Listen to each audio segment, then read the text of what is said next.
And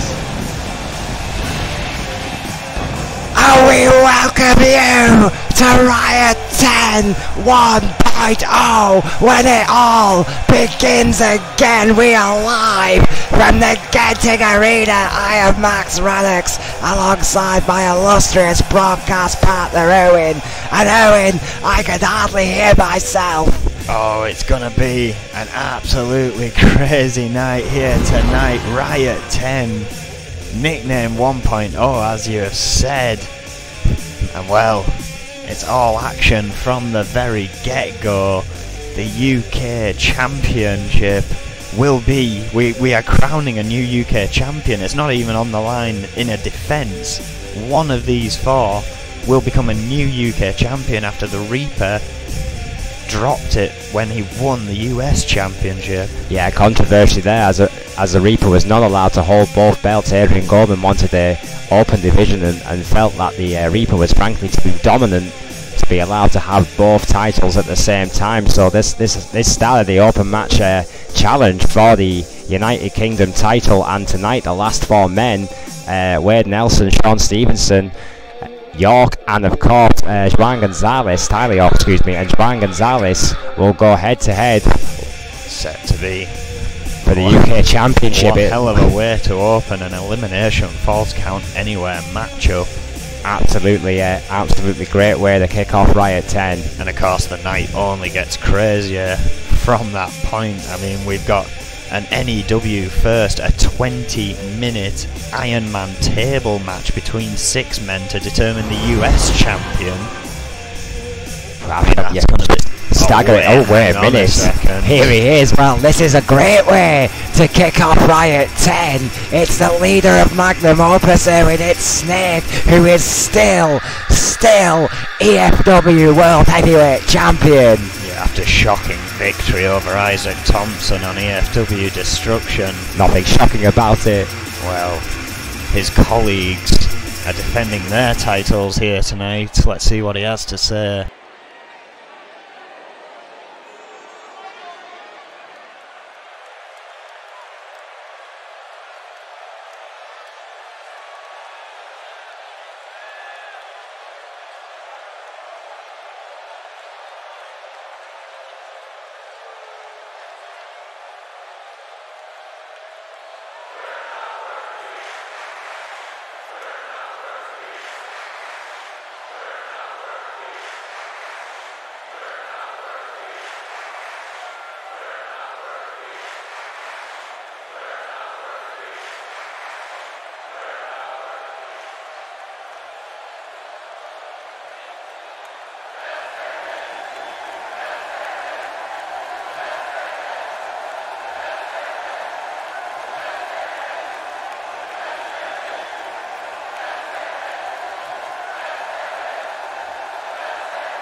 Hang on a second. Oh, wait a minute. Adrian Goldman, the boss, is here. And you know he usually starts riots with an listen to these people, Owen. Well, if I were Snake, I'd be getting out of that ring. This is the first Riot ever that has not started with the boss, Adrian Goldman, at the helm tonight. Possibly his nemesis, Snake, has done the job for him, and the boss, the CEO, is not happy one bit. Well, listen to this crowd for Adrian Goldman, Owen. Oh, it's incredible, but oddly enough, Adrian seems to have a bit of a smirk on his face. This could get ugly.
My God, what an announcement! Adrian Goldman has just dropped a bomb on the leader of Magnum Opus. Look at the fury on Snake's face. Gloating about winning that championship. Adrian Goldman saying he had a feeling he'd ruin Riot doing so. Has put him in a match here, opening the show, and his title is on the line. It's gonna be an EFW Battle Royal, the first time ever. The talent from our hot developmental territory, EFW, will ply their trade on the grandest stage, Riot 10. A first time ever in this illustrious company's history. Adrian Goldman has just dropped his worst enemy into a big pile of doo-doo here, Owen. Yeah, a huge bombshell.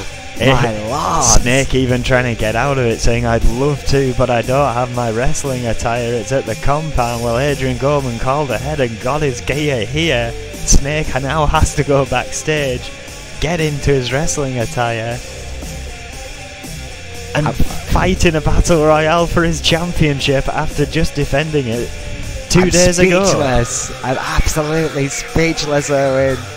I mean, Adrian Goldman has done it again. His infamous Riot bombs continue. The mad scientist has struck. Absolutely incredible. Well, I mean, what an illustrious array of talent here as well. For anyone who hasn't seen EFW before, this is a great showcase of what that great developmental territory has to offer. I mean, we've got Kobayashi the Dog, Scott Burns, Crazy Hammer, Dallas Rage the Bone, and Sean Stevenson. Excuse me, not Sean Stevenson. Jerry Buckley and Snake. Both do look alike former TMDC members. Do. I mean, they're still style and profile in the same way. The Ric Flair wannabes. This EFW Championship Battle Royal. It's going to be a classic matchup, and Snake has had absolutely no time to prepare for this match whatsoever. This is certainly going to throw Magnum Opus's well-oiled machine into a bit of a tilter here. Well, Magnum Opus are in a title defence tonight. Snake is crucial to their game plan, and now has to get himself in a completely different frame of mind, Erwin. This is not fair on the EFW World Heavyweight Champion. Brilliant is what it is. We get to see some of the talent that could finally make their way over to N.E.W. It's Crazy Hammer. It's the old enemy. I can't believe Adrian Goldman has done this to Snake again. 5'7", 249 pounds from Tokyo, Japan. Yeah, for those of you not familiar, Crazy Hammer is well and truly the enemy of Snake. Their history in Japanese wrestling rivals any. Absolutely, I mean, two New Japan legends, Crazy Hammer and Snake, their rivalry stuff of exactly that. In the Japan territories, no way those two are friends. They've done some pretty horrific things to each other. Yeah, what an ovation for the man who really did get over. If you don't believe it, ask this crowd at Riot 10, because they all love Crazy Hammer. Look at that. Well. Adrian Goldman will be watching this very, very closely indeed. All these men have the potential to be on the main roster, to come up to the big leagues in N.E.W. Erwin. Well, you've got to believe that the boss has got more than one idea on his mind tonight in this matchup for the championship. Well, I can imagine the man to dethrone Snake could very well find himself instantly added to the N.E.W. roster for such a accolade. Well, Dallas Rage, 6'4", 290 pounds from San Antonio, Texas, is always in a rush, but don't let this guy's size fool you. A former EFW World Heavyweight Champion already in his own right, and Dallas Rage has incredible speed and agility for a guy his size, Erwin. Yeah, you'll no doubt see some of that in this match. Great athleticism and flexibility for someone with a 290-pound frame.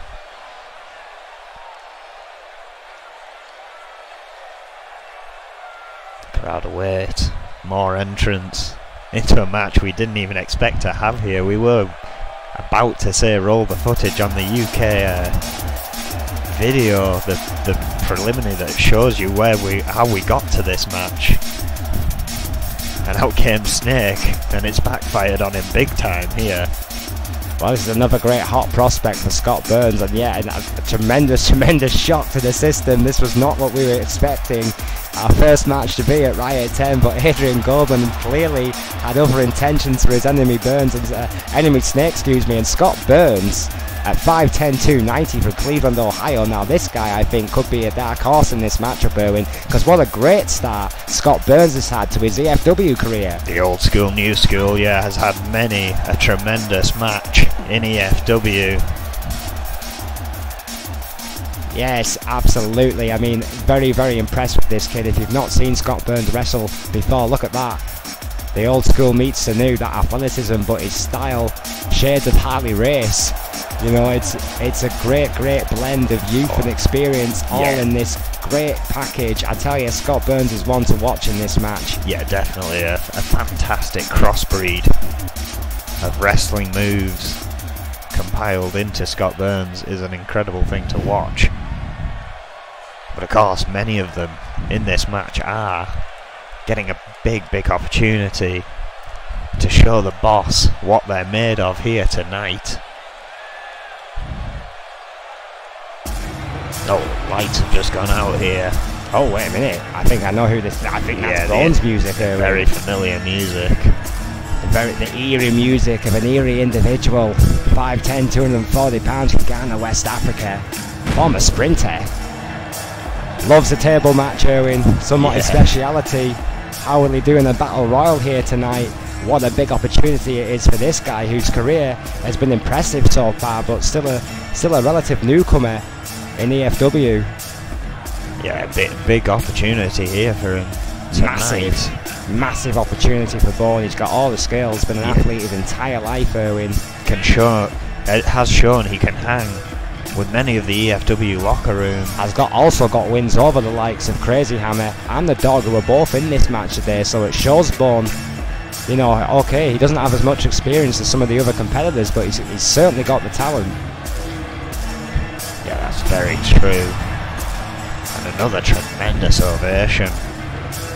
Clearly, the Genting Arena familiar with the EFW hopefuls. Yeah, the Genting Arena will be well versed with EFW.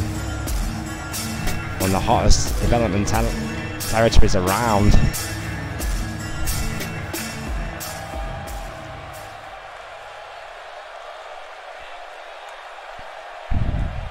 Once again,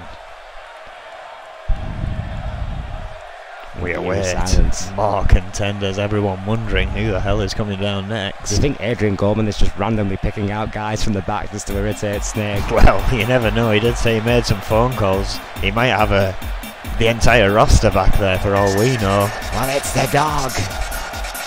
What an ovation. 6'3", 220 pounds from Memphis, Tennessee. The great wrestling country. From Kobayashi and the Dog, the oddball tag team, who of course are screwed out of an opportunity to face the tag team champions Magnum Opus, who Snake manages. And clearly again some bad blood here for the champion. Adrian Goldman has done it again here. He is stacking the deck against the champion. Well, I don't think there's anyone in EFW that doesn't dislike Snake. I mean, let's not forget, pretty much the entire roster went on strike when he became dual champion there. Well, that was just a jealous locker room against an incredibly talented individual. Snake can't help, he's just better than everybody else. He just is. Jerry Buckley, 5'11", 220 pounds from Hollywood, California, a two-time tag team champion with TMDC. Yeah, he used to be on the N.E.W. roster. Sean Stevenson lookalike, Jerry Buckley. He used to be on the N.E.W. roster, had an incredible run with TMDC. In one of those two tag team runs that TMDC had, Jerry Buckley was a part of that team, of course, 119 days in total. A tremendous run over those two tag team reigns, of course, of Jerry Buckley. Not has had as much success in singles action, but still an impressive talent nonetheless. Yeah, most definitely. And yeah, after a bad downward spiral, has a big chance to show the boss he should get back on the roster. Had an absolutely incredible Iron Man match with Bruce Brown last week. Well, this week. We find out the final contender. Well, his tag team partner's already in this match. This could get very interesting.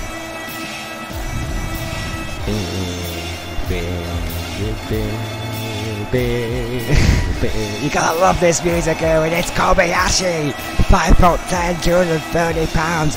Originally, this guy thought that the drop down to EFW was the end of his career, and it was the exact opposite, because this guy has gone from strength to strength in EFW, from Kobayashi and the Dog. Some controversy there. The tag team partners both going for the EFW gold tonight.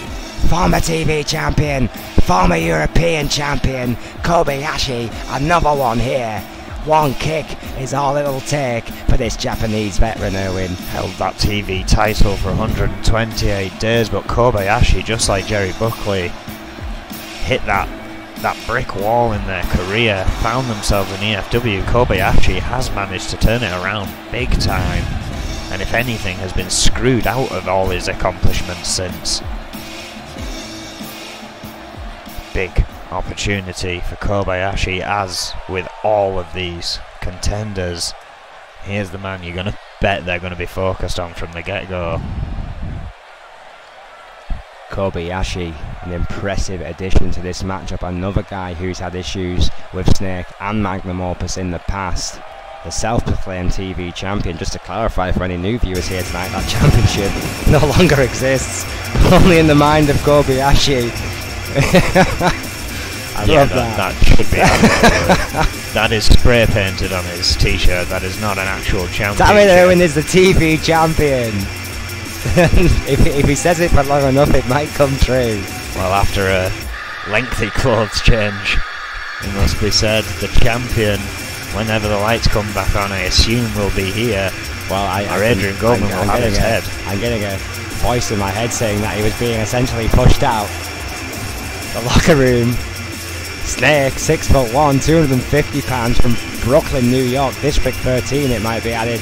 European champion, EFW champion, just to name a few, because this guy, let's not forget Erwin, has 7 world titles to his name.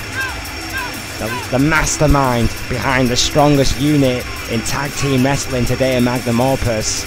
And he's come over bigger obstacles than this. I feel confident in Snake's ability in this matchup tonight.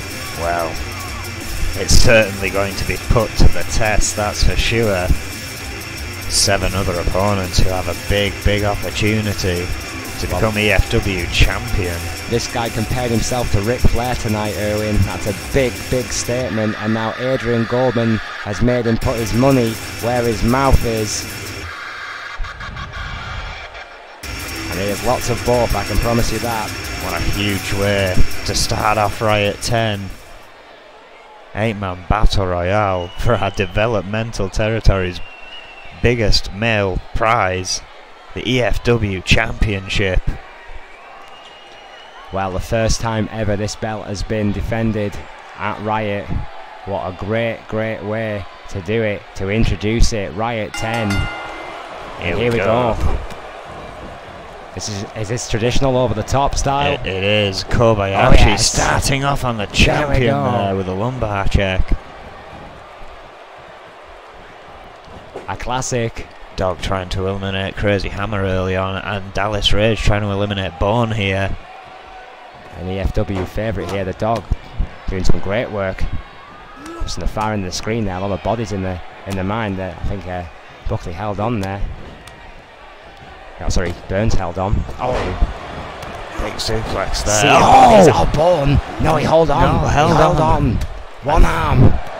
My word, I thought he was out there. That huge clothesline. Same with Jerry Buckley there. Kobayashi almost getting elimination. Of course, these multi-man matches, always chaos. Yeah, always hard to keep track of. You got to have like 8 eyes going on here. To clarify, both feet must touch the ground for an elimination to be official here. Kobayashi looking to get rid of Jerry Buckley. Yes, Nick. Of course, no preparation for this match at all. Now hooking up with Scott Burns, who does have a victory over the 7-time world champion. Always already to his name. Reg has Bone dumped on the outside. He has gone over the top rope, but he is holding on. Again, Breaks Bone free. holds on, of course. As a sprinter, former track athlete, Bone, arguably one of the most athletic men in this matchup. Oh, Snake there, was that an elimination? No, Scott Burns held on. Scott Burns, the youngster, the hot prospect, hanging on by the skin of his teeth. It's anarchy here. Absolute craziness. The dog, holding on himself. Well, the dog holds on, proud. Oh my word, what a German suplex. Memphis, Tennessee, Tennant. Delivering to Dallas Rage there. Oh, a super kick from Scott Burns to the champion. Right in the corner. Snake might lose a few teeth after that one. Oh, what a suplex by Kobayashi. Kobayashi off the ropes. Big go. knee. Hard knee there by Burns. Excuse me, by Bone. Oh, look at this. Dallas Rage looking to eliminate Jerry Buckley. Yeah, Buckley's on the other side. Well, we see our first elimination here. Dallas Rage just bench pressing Buckley here, but not enough. Yeah, trying to loosen Get those him over, arms. I think, yeah. Buckley holding on for dear life there. It's just a question of who's stronger at that point. Great athleticism there by Buckley the counter, but look, there you are, Kobayashi on the champion there on the other side. Trouble, he's over. Kobayashi Holding on. will he eliminate Snake here? The champion be the first man out. Trying to push him out with a boot, but the shin being attacked there. No, he survives, barely, but he did survive. Dallas Rage up against the ropes. Made to pay here. Absolute chaos here in the opening of Riot. Still yet to see an elimination, I believe, Erwin. Yes, everyone is still in this one. Some of them possibly hanging on by a thread already. Well, Scott Burns looks like he's in trouble. Let's do a damage limitation report here. Burns is, well, frankly, getting his ass handed to him by Bone right now. Dallas Rage doesn't look like to be in great shape. Neither does Jerry Buckley. So right Buckley now, I would say back though. Dog, Snake, and Crazy Hammer seem to be the three most dominant members in this match. But Bone, there with a big knee, finding a second breath here against Burns. Huge slam from Dallas Rage. Wait a minute. No, Hammer holding on. I thought he was out there. Very, very close there, but Hammer, the veteran, using all that experience to hold him up, look like an almost certain elimination. What a backdrop, what a bridge by Buckley, chancing a dog. Trying to get rid of Kobayashi. Bone German breaking by free from Hammer. Rage. Great German suplex by Crazy Hammer to Buckley after his. Kobayashi breaking free from Snake here. Dallas Rage running the ropes for Bone. Not enough. Perhaps wearing down Bone.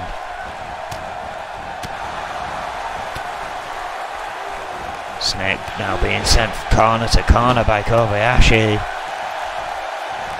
It's Jerry Buckley and Crazy Hammer. Big chop.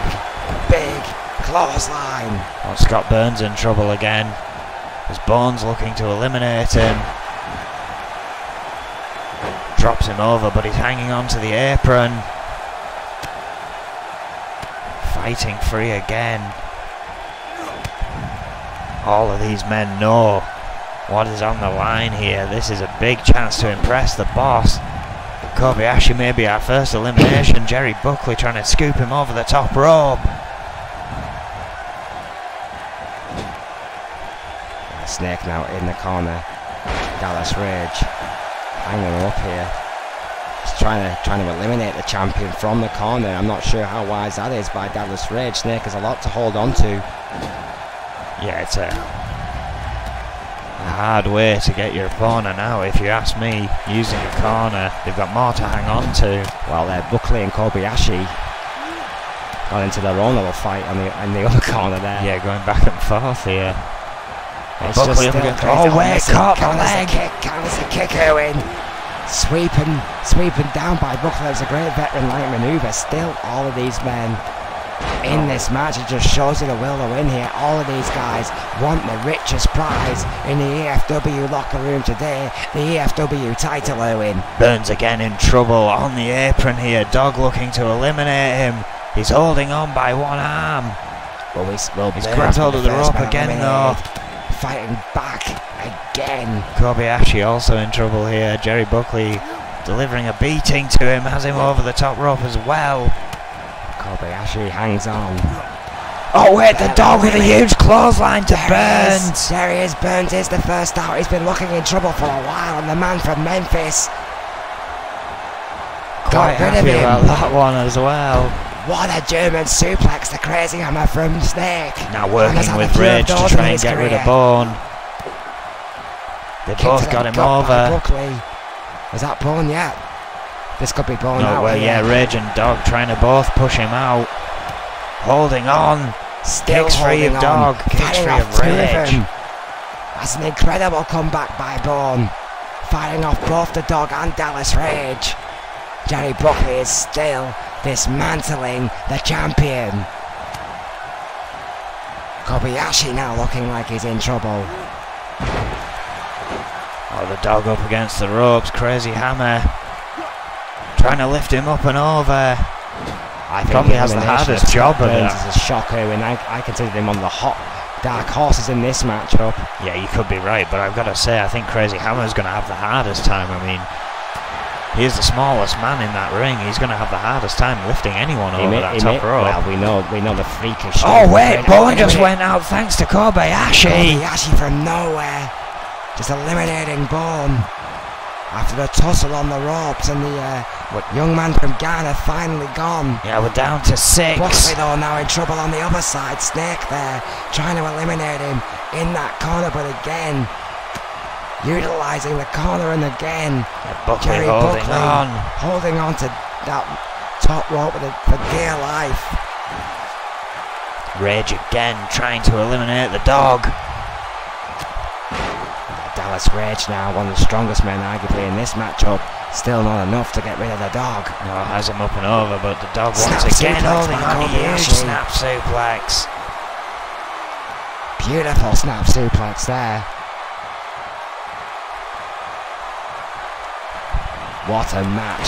What a huge match. What a chop by Kobayashi, just downing the champion. Absolutely flooring Snake.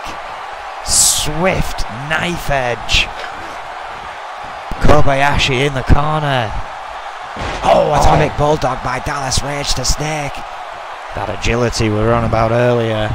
Scary for a man his size. 290 pounds.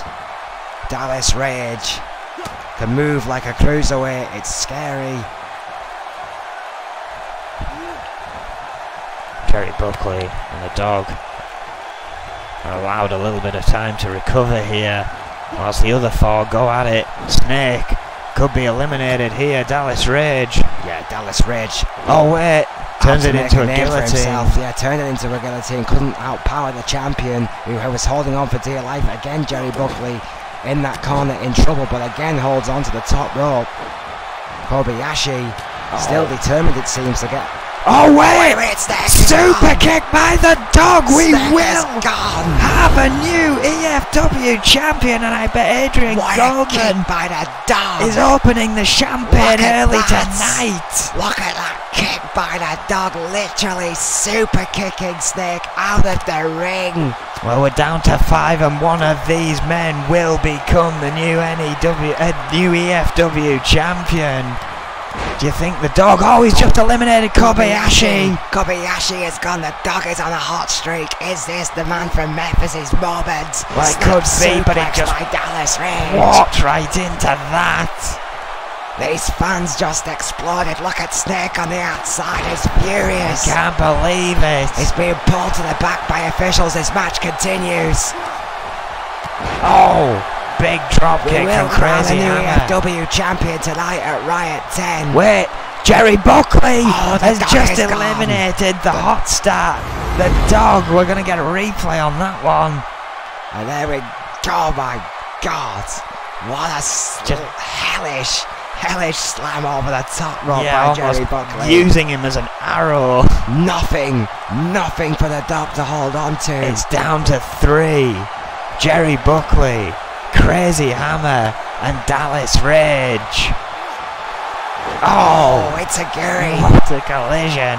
And it's a Guri, but at the same time, a clothesline to the back of Rage's head. A flurry of offense from all 3 men. Oh, Crazy slam. Hammer coming out on top there, sent on splash by the veteran. The smallest man in this match. Surely not. After everything he's been through, Owen. Surely not. Oh, what a kick by Crazy Hammer. Turning Dallas Rage inside out. Well, perhaps his shirt was a spoiler, but oh my, Rage is gone. Crazy Hammer just manhandled him out of the ring. It's down to 2. It's Buckley and Hammer. Who will be triumphant? Crazy Hammer going for something indeed crazy. No way! Coast to coast! What a cost and a godly cost to cost by Crazy Hammer.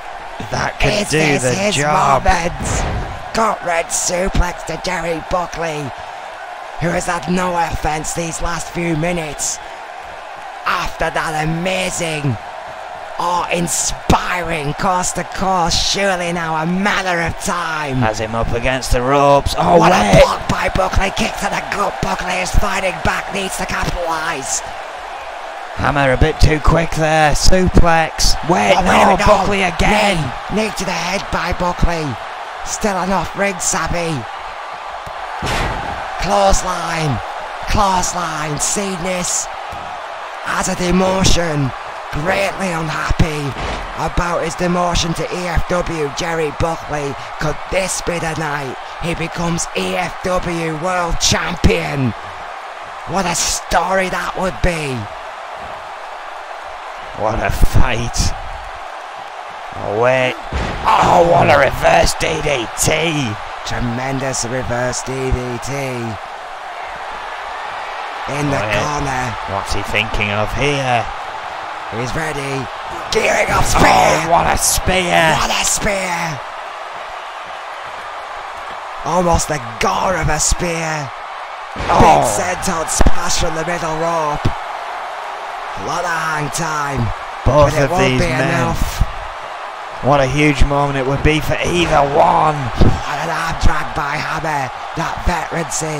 That instinct. Oh, blocked by Buckley though. What a crazy man from Japan. What a cannon by Buckley. These 2 men going back and forth. Hammer though quickly gets him up against the ropes. Oh, no way.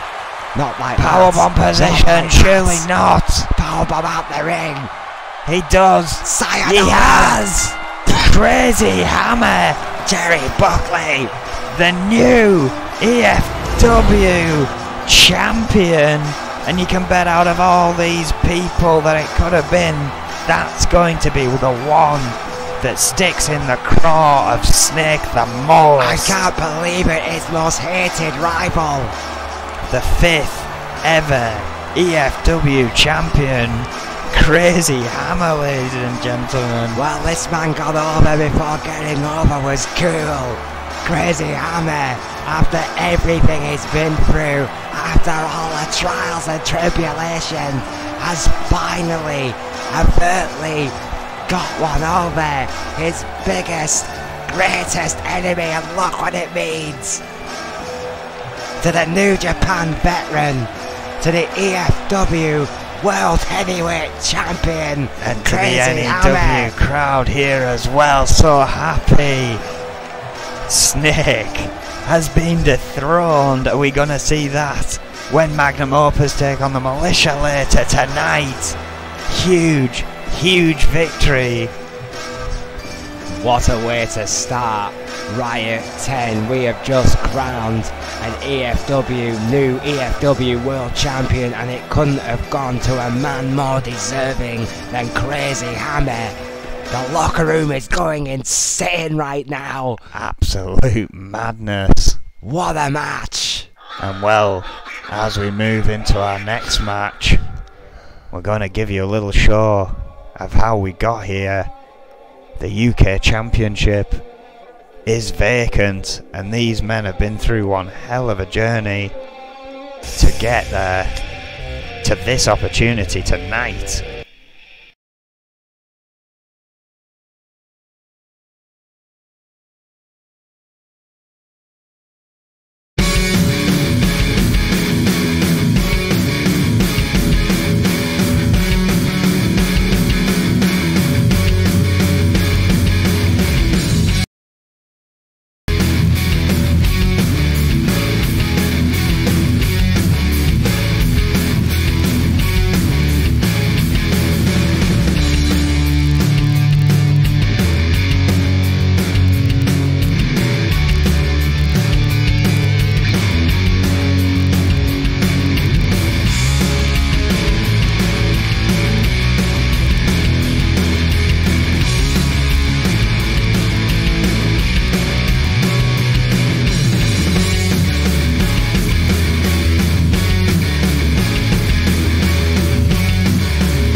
started to notice.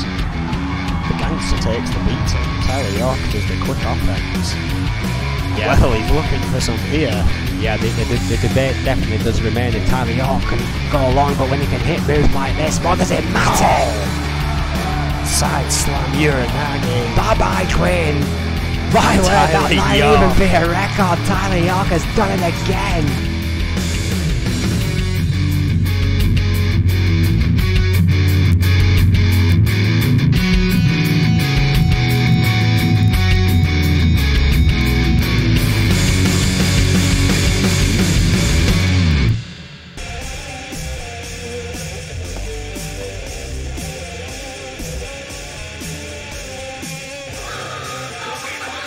And that has brought us to this moment.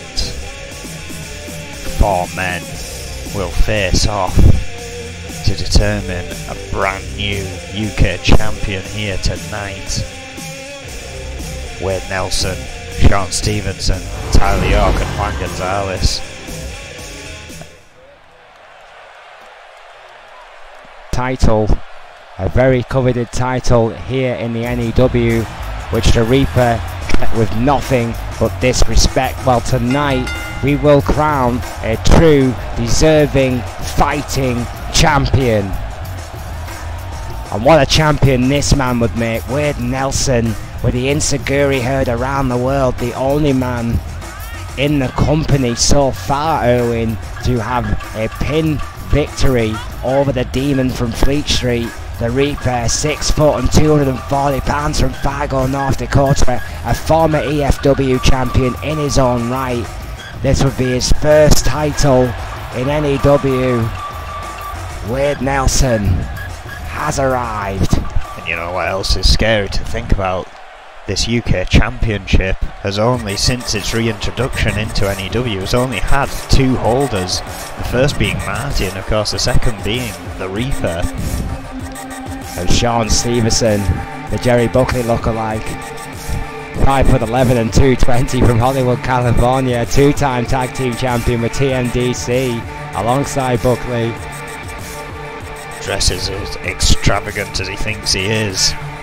Sean Stevenson, the Ric Flair wannabe, Sean Stevenson, about the inch of the talent needed, about and about a fraction of the personality, if I'm being totally honest. Sean Stevenson being shouted at by Adrian Coleman. Possibly double make the a money. fine United Kingdom champion. Possibly the only thing going for him, the fact that he has double the money. Well, Tyler York, well, we saw in the video there that phenomenal speed in which this man claimed his spot in this match. That will not be the case here tonight. Of course, he'll have to eliminate 3 men.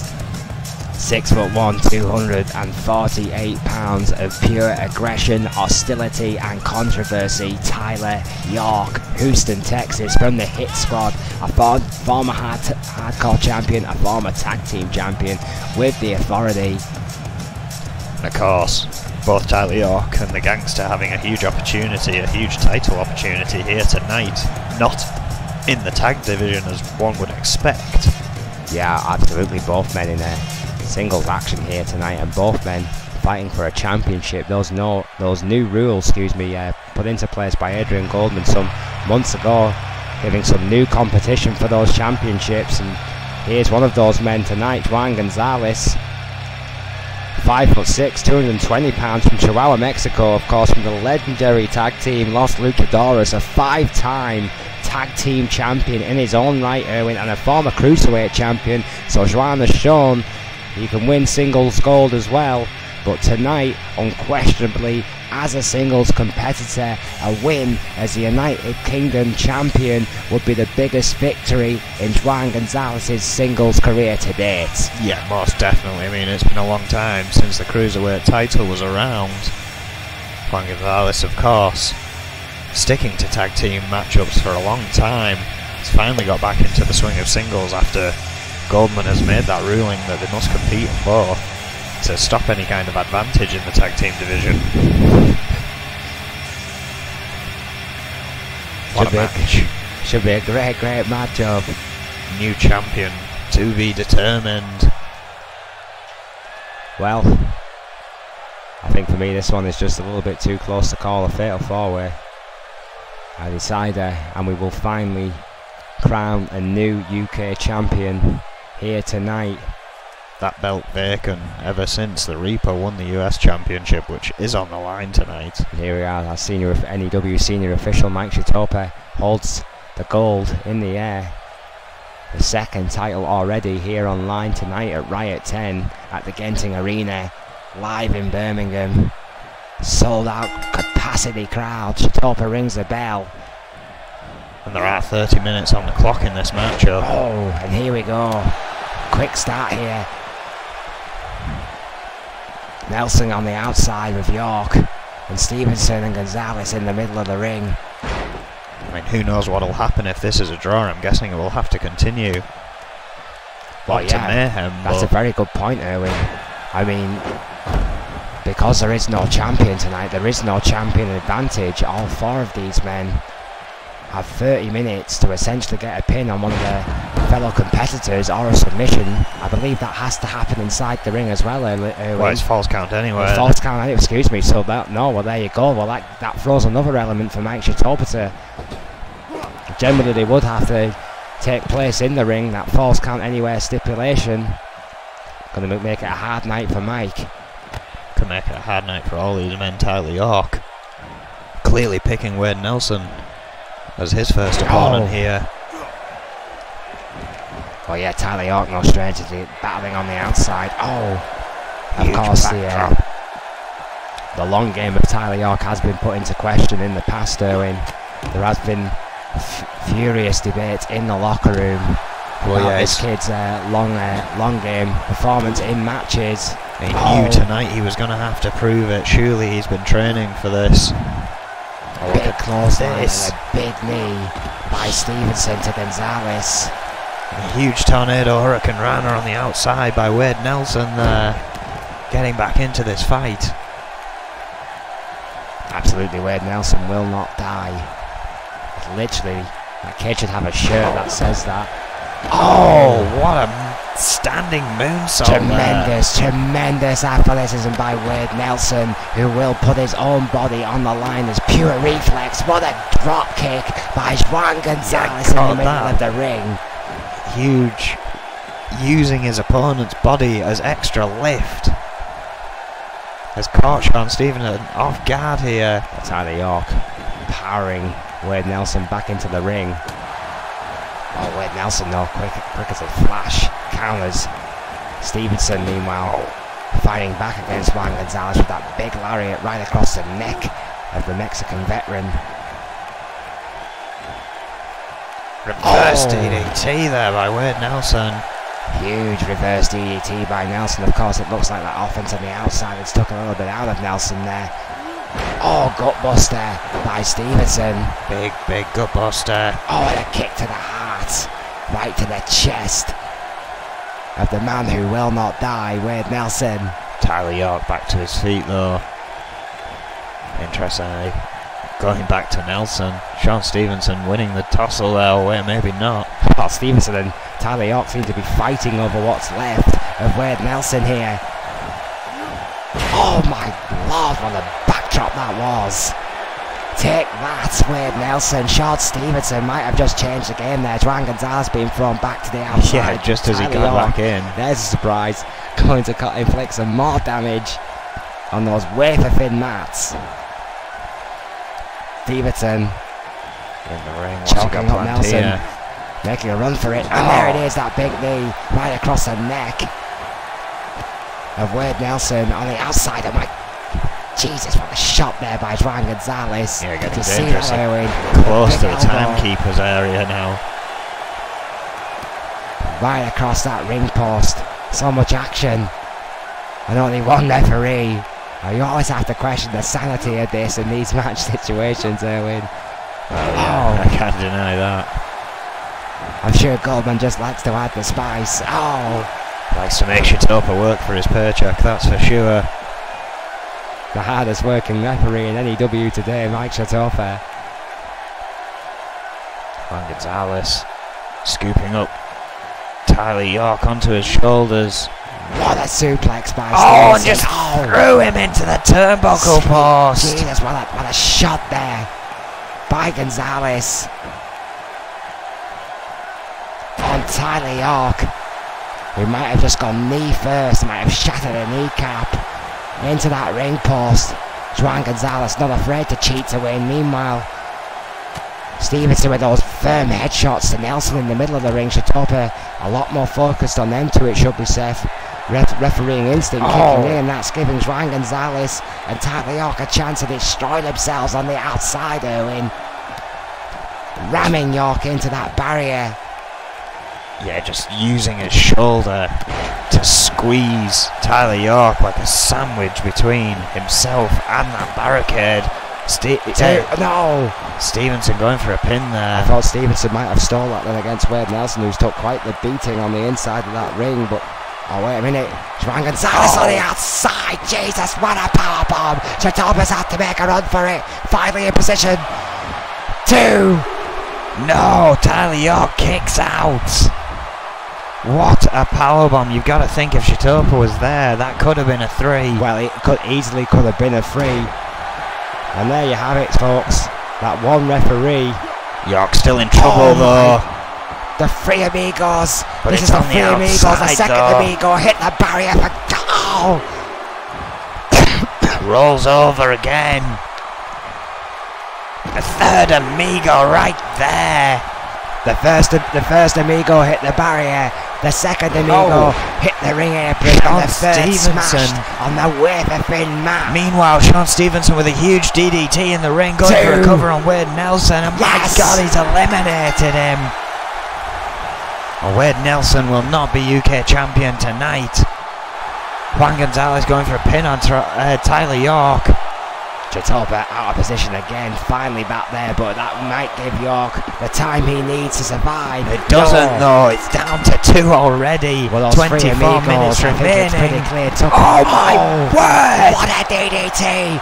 What a DDT by Sean Stevenson on Wasting the no outside. time, do we have a new UK champion One. right here? From nowhere, Stevenson stalling. No!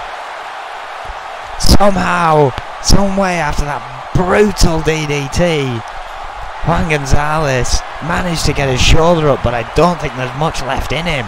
Juan Gonzalez, by some kind of miracle, got that shoulder up, and Sean Stevenson cannot believe it, but has kept right on the veteran Juan Gonzalez.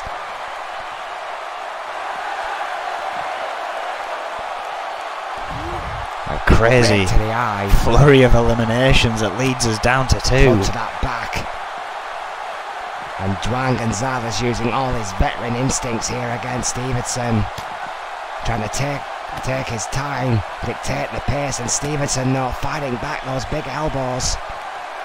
But clearly has taken some injuries with these high impact offense on the outside. What a neck breaker. What a neck breaker. Oh, and a big leg drop to follow up.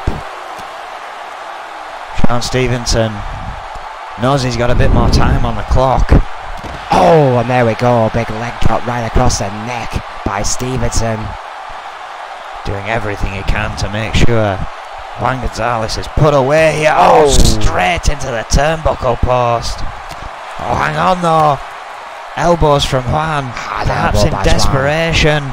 Right manoeuvre, what a response by Stevenson. Lufez press, shades of the rattlesnake, and a viper-like reaction by Sean Stevenson. Juan dodging a kick there. Catches Stevenson. Yeah, again the veterancy, the experience of Juan Gonzalez. The only thing keeping him in this is his pure wrestling instinct, Erwin. Sean Stevenson with those hard elbows. Again, you see that damage to the head done of Stevenson, who might be fighting with a concussion. What a sling blade! What a sling blade on the outside! Huge, and another Luthez press. Sean Stevenson is taking the veteran back to the old school days of N.E.W. and TMDC, and Los Luchadores were the main event tag teams. These two men with a lot of history. These two men do not want to lose to each other. Both of these men want to be UK champion despite now not hailing from the UK. Yeah, that's a great point. One of these guys is from Mexico, and the other guy, Hurricane Rana, is from Hollywood, California. Both fighting for the United Kingdom Championship. Well, if that irony isn't lost on you in Birmingham, I don't know what will it be. And finally a receipt What to a Sean DDT. Stevenson. Juan Gonzalez claiming he's #1, but he's going to have to get a pinfall or a submission to prove it. Both these guys will be tonight. the great United Kingdom champions. And who will it be? Huge reverse suplex. Both these men will be proud, Erwin, to represent our glorious island nation. Indeed they would. What a fight this has been. Now between these two men who've been going at it solo for at least 5 minutes. No. That is a big barrier, and this is a very bad idea. What a powerbomb. Hooks the legs over the arms. Going for a pin. Only a 2. Briefly, mercifully misses the barrier, but how much damage was done on those wafer-thin mats by Juan Gonzalez. Much like Juan Gonzalez only minutes ago. Sean Stevenson kicking out there, but possibly with nothing else left in the tank. Juan Gonzalez proved us wrong. Sean Stevenson fighting free. Stevenson there, again fighting back, again with a punch, again back in the ring. But with a technical match further, Stevenson or Juan Gonzalez. This is unwise by Stevenson, in my opinion. He should be keeping on the veteran here. Yeah, catching some breath of his own, but that gives Juan Gonzalez time to do the same. Well, a simple kick to the head, there was nothing fancy about that, and then that leg drop, that atomic leg drop right across the neck of Gonzalez. Clearly a game plan forming here for Stevenson. Yeah, staying straight on the attacks to the head. Nothing fancy. Kick to the spine, just a all-out beat down with Juan Gonzalez. Another DDT. Huge DDT. That could be it. That's what put Wade Nelson away. 2. Yes. And it is. Sean Stevenson is our new UK champion. All the way from Hollywood to Birmingham, Sean Stevenson now represents the UK as the United Kingdom Championship. What a tournament. What a victory for Stevenson. Undoubtedly, Owen. Yeah, unquestionably the biggest victory in his singles career by a mile. What a night. What a huge night. Sean Stevenson. 2 new champions crowned already. One unexpected. One expected. You've got to wonder what else is going to happen here tonight. Huge victory for Sean Stevenson there, and you've got to wonder who's going to be on the hunt for that title now that he has it. Well, Sean Stevenson with that well-earned United Kingdom Championship in his hands, but the fans do not seem happy about that one bit. A chorus of boos for the former member of TMDC with that championship in hand. He won't care one bit. What a great victory for Stevenson. And now we go into a match of which we only know 2 opponents. We know the champion, and we know that Jeff Collins won a match on Brawl to get into this match.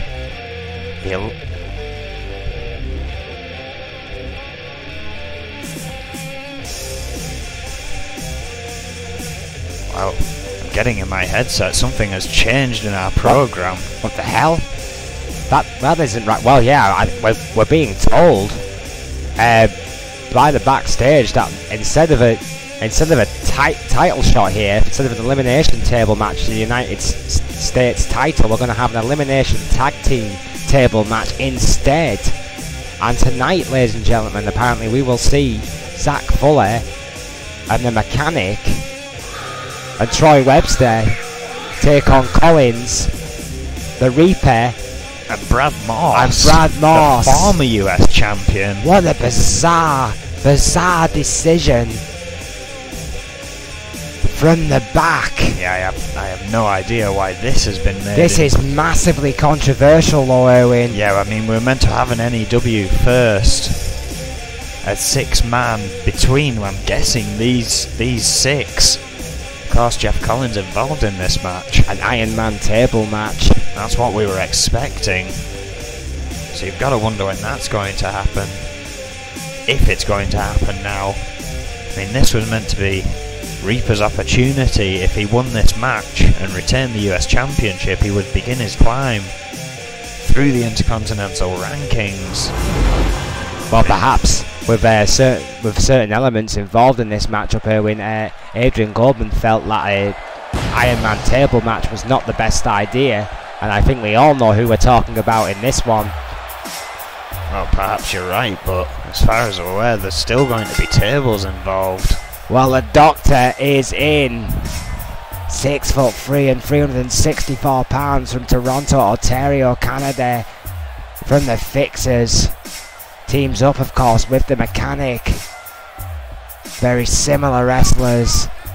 Both powerhouses, it has to be said. The Fixers have not yet clicked completely as a team, Erwin, but individually, no doubt impressive.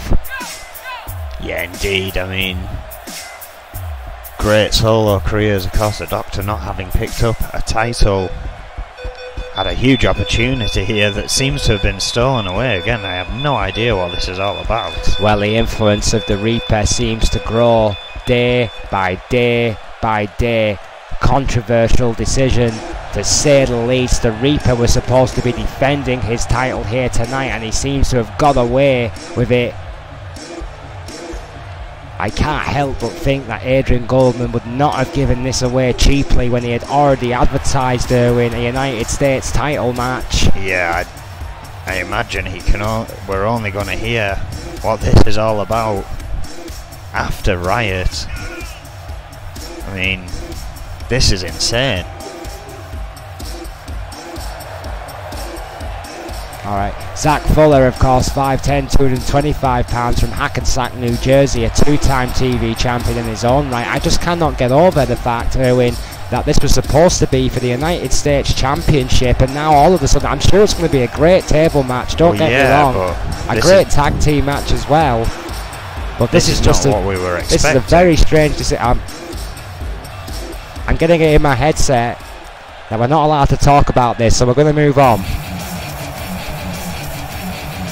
Well, yeah, I guess we're just going to have to call a match. And here we go. This man could be the source of the issue, in my opinion. Troy Webster.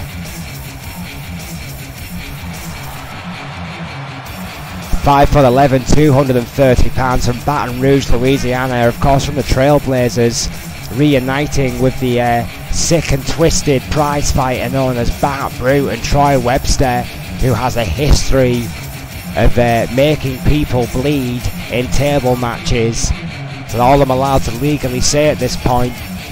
That's just facts.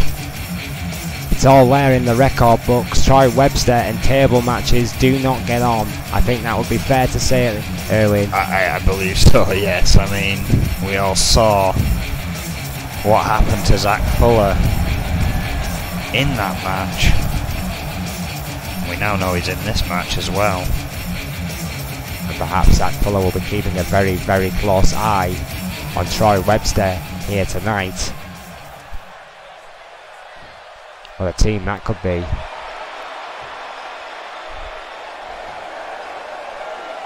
Well, here he is, Brad Morse, with his traditional silent start. 5'10", 240 pounds from Greenwich, Connecticut. Proud resident of Greenwich, a two-time United States champion. Erwin, Brad Morse, no slouch in that ring. A huge 193 days in his 2 runs, stolen from him by the Reaper. Well, Erwin, I mean, you would have to believe that this man would have been the hot prospect in a United States Championship match. Brad Morse, with those 2 United States Championship runs already to his name, must have been considered the hot favourite, and you have to wonder what is running through the mind of Brad Morse, who started tonight thinking he was going to get a shot at the United States Championship. And I'm being told I can't talk about it. Yeah, I mean, we're essentially having to go blind into a match we did not expect. We Absolutely can't even ridiculous. Speculate on the change. Well, hopefully the rest of the card's going to stay the same, otherwise we're done for. I mean, this is absolutely insane. And Jeff Collins, 5'10", 209 pounds from Leeds, England. Still yet to win a title here in N.E.W. A great trainer, it has to be said, Erwin. Jeff Collins.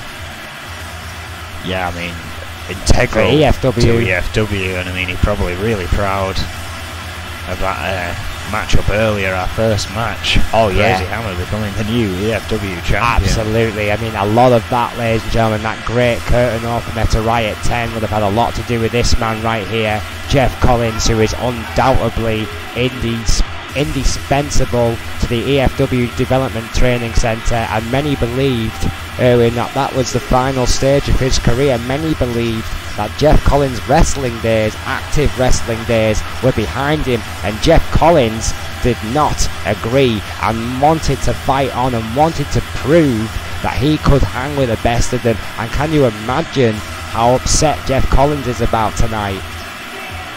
Well, I think everyone is. I mean, Zach Fuller and Troy Webster having to team up here. The Reaper having to team up with people who aren't his minions. I don't even know. I mean, well, apparently I'm being told in my headset there will be talk of this on Mayhem, and that we have to shut up and wait for that. So we will have a reason behind this, I assume, tomorrow night. The Reaper, the United States champion, has a day added to that title reign. Yeah, dodged a bullet here tonight. 5'9", 257 pounds from the pits of hell itself, from End Times. An EFW champion in the past, a UK champion in the past, and now stands proudly, well, we would usually say proudly, but in his case not exactly true, United States champion. The Demon of Fleet Street, Erwin. Does not care for that championship. Hasn't cared for any championship he's held. Only wants one, and that's the big one that I currently hold. Well, he seems to be determined, Erwin. Absolutely determined to hunt down the N.E.W. World Heavyweight Championship. And I mean, I can only imagine the kind of matchup, the potential matchup that these two guys could have for that title. Well, yeah, it could be quite a sight to see.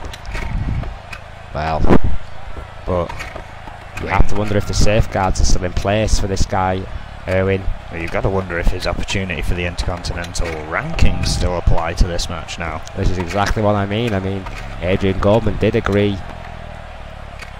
that the Reaper could compete in more than one division like the rest of the locker room. He did agree with the Reaper that it was unfair for the Reaper to be singled out that way. But what about that stat, Erwin, you always like to give about this guy? Well, that terrifying fact about the Reaper. Since his debut in EFW, he has never been without a title. And he just flies right into the fray. Yes, he does. Not afraid of a fight. There's no question about that. Freakishly talented. Freakishly influential, it seems. This Tornado tag team match is going to get chaotic. Oh, of course. It's still involving tables. A table elimination here. Could be very chaotic. Off. Well, Webster getting taken out by Collins. Yeah, and Morse definitely no. being taken out by Fuller. Definitely no stranger to a table as Troy Webster. No, he is not. We're getting a taste of his own medicine there by Jeff Collins, who is going to work on Webster with that table, perhaps getting some revenge for his buddy and friend Zach Fuller, who is, at the moment, it has to be said, focusing more on Morse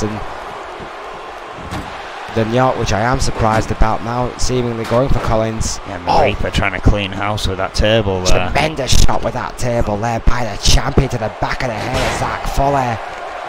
Not exactly what I would call a fair attack by the champion, but when has the Reaper ever been fair? Oh yeah, the Reaper simply doesn't do fair. Any advantage he can take, any deal that he can make to benefit himself. A disturbed individual. And he just took out Jeff Collins. He's on his team. I don't think the Reaper cares. I don't think he cares one bit.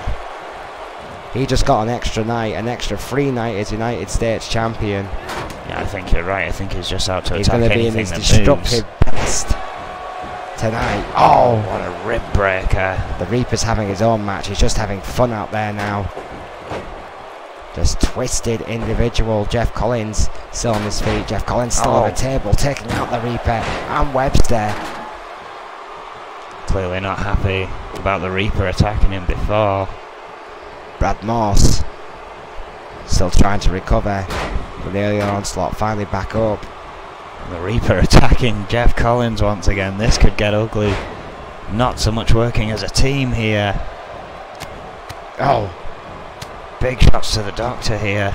Tremendous shots there to the Doctor. Look at this. Fuller with Morse in the corner. No Jeff way. Collins.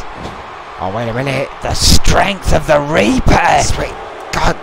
A choke right over the top rope to the biggest man in the matchup. Unholy demon-like strength from the Reaper. And now goes to Zach Fuller. Oh. Luckily knocking that table leg away, or he would have gone through it. Zach Fuller, of course, no stranger to that. Absolutely not. And how much of that table did Fuller get? Oh. Take down by York onto Collins. Doctor back in now. Might finally have the Reaper distracted enough here. Perhaps not. Oh, blocking the shot though. Going toe to toe with the Demon here. Oh, and a big bulldog there. Tremendously big bulldog. Just absolute chaos here, of course. This is a table elimination match. I'm not even sure if we're going to see an elimination during all of this. Zach Fuller starting to fight back.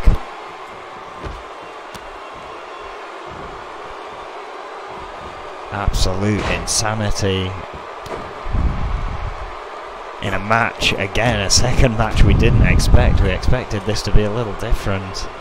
Yeah, I mean, absolutely. I mean, completely sidelined here by this completely unexpected Tornado tag team matchup. Completely unadvertised match here at Riot 10. Adrian Goldman, no stranger to pulling the odd surprise, has already done so tonight. Yeah, going overboard. The EFW championship. Oh, a big boot by the Reaper. Fuller in the corner on the table. Yeah, it looked like for a second there, Bart Brute and the Reaper are fighting over who gets to put Zach Fuller through the table.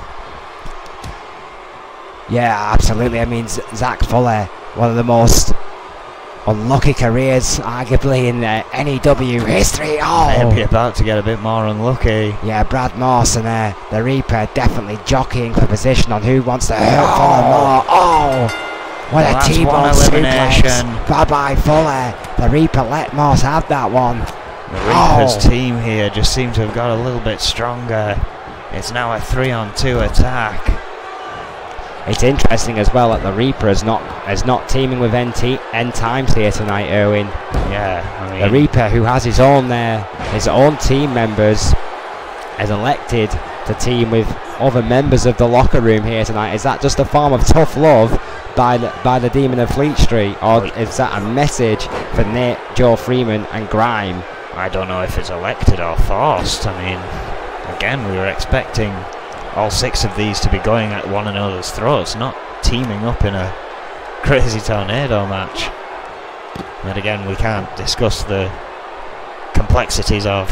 Well, I can't. I mean, you're world champion, so I don't really see how he would stop you. That's very true. What the bloody hell's going on here? What is going on is Troy Webster might be about to taste that sweet sick medicine he's delivered so many times himself.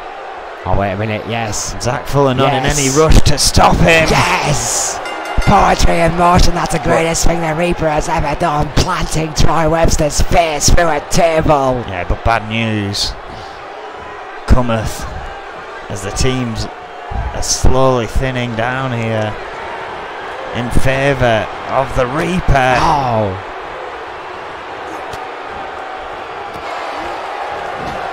Well, Fuller with the Reaper in one corner and Webster with Mort in the other.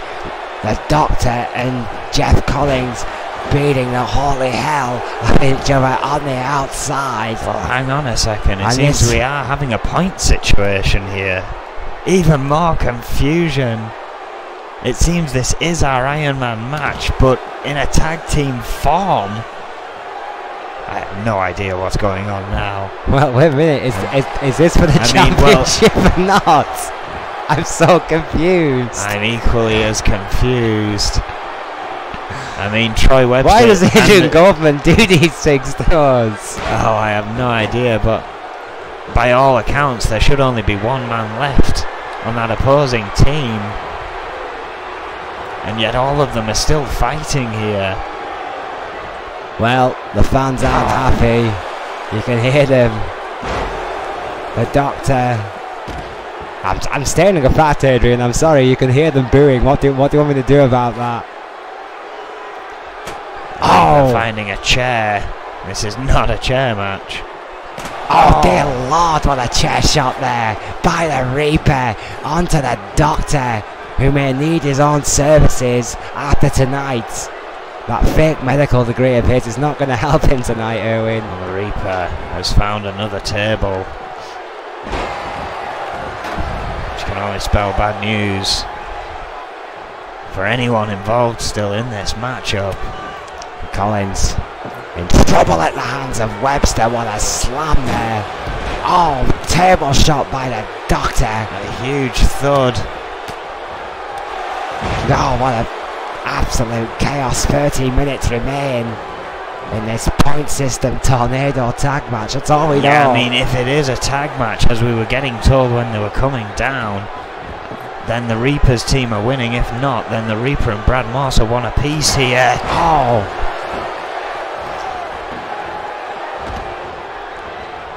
Oh, sweet Jesus.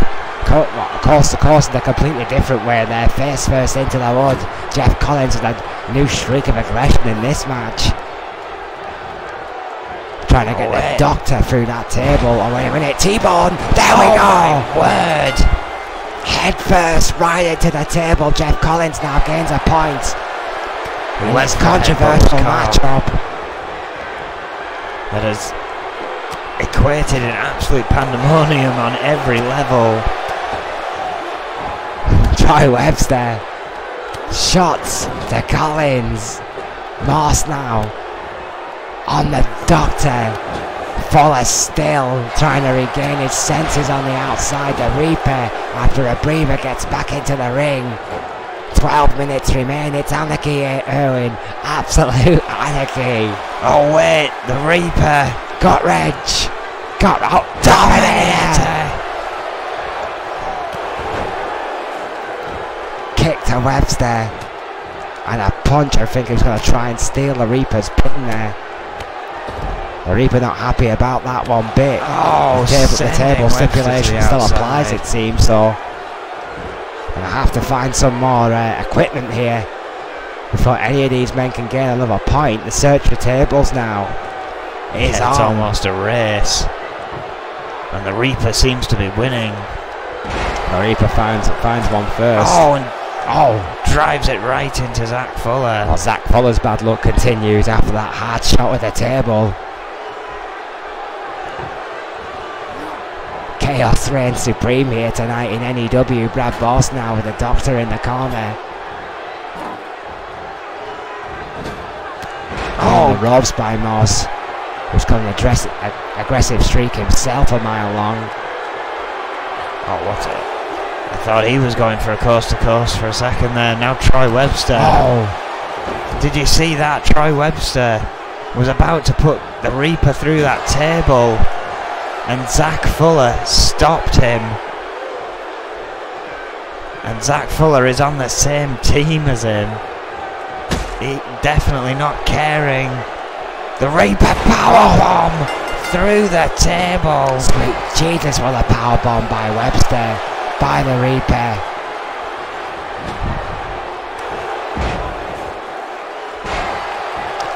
German suplex, what a bridge by Fuller. But walked right into the Reaper. Uranagi.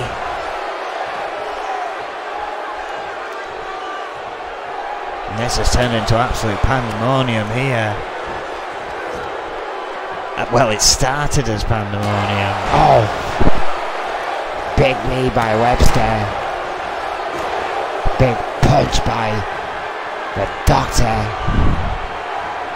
Webster and the champion going back and forth, and once again Zach Fuller taking out Troy Webster and going straight for the Reaper now, because we know how personal it is between those two.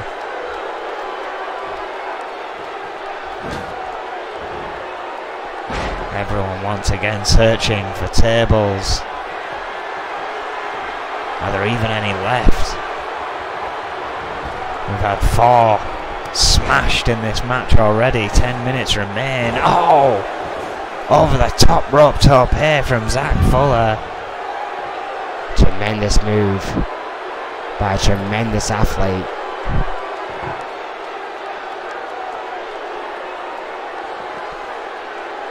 Adrian Goldman,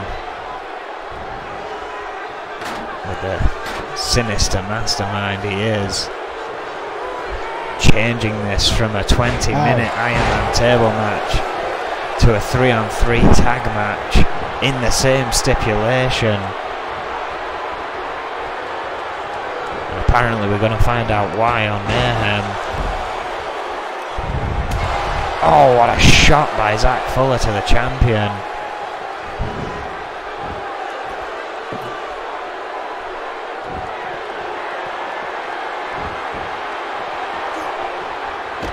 Match halfway through now.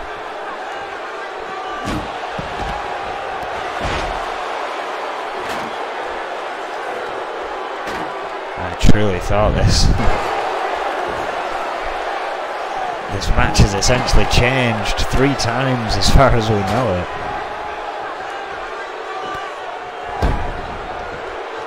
From what we were expecting to what it has become. Sheer brutality. That's what it is. Kick to the spine by Webster. And another kick right to the sternum. This match just throwing everybody off here.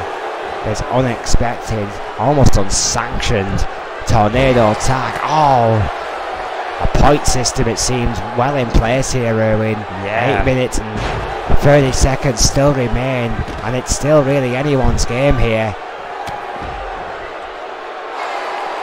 Zach Fuller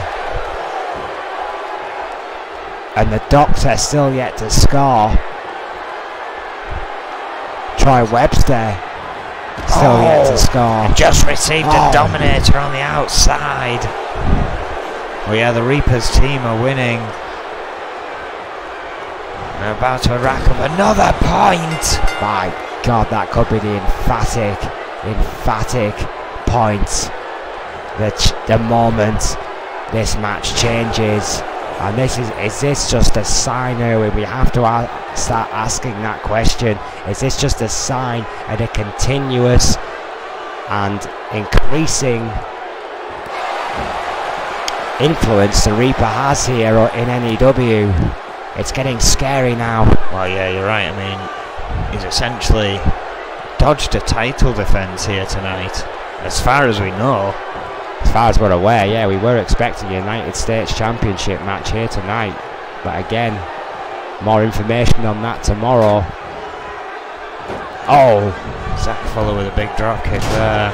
But walks into Jeff Collins. Oh, again, a knee buster there by Collins.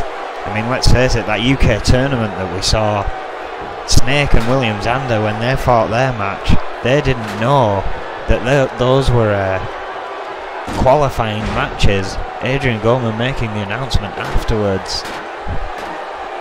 This could be very well something the same.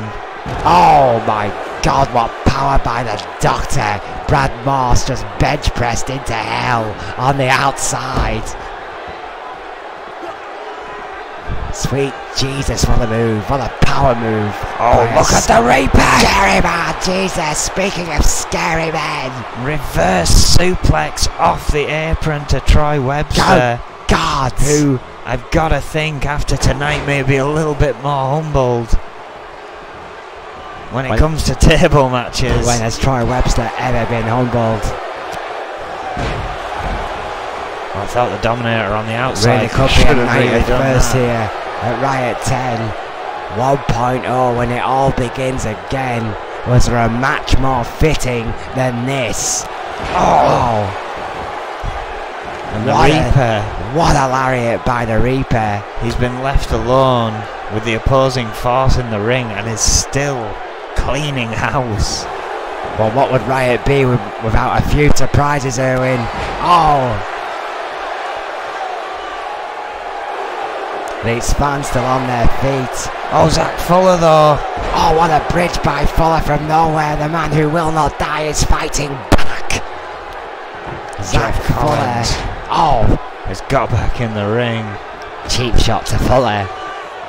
Jeff Collins will afraid to fight a little dirty here tonight. Oh, what a diamond cutter there. Webster. Sidewalk. No answer for that. What a sidewalk slam by the Reaper. Jeff Collins positioning yet another table. Just over 5 minutes now remain.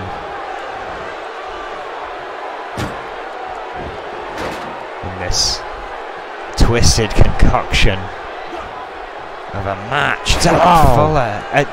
Troy Webster, there, yeah, that big planning DDT, yeah. Tremendous DDT there by Webster. But the Reaper right there. Oh, guillotine. Guillotine on that rope by the Reaper. Oh, what a drop kick by Fuller. Cashing that check on the Demon. And Fuller seems to be getting his second wind here. Yeah, but wants to watch out because Jeff Collins and Brad Morse are still in that ring. Jeff Collins seemingly opting for Troy Webster.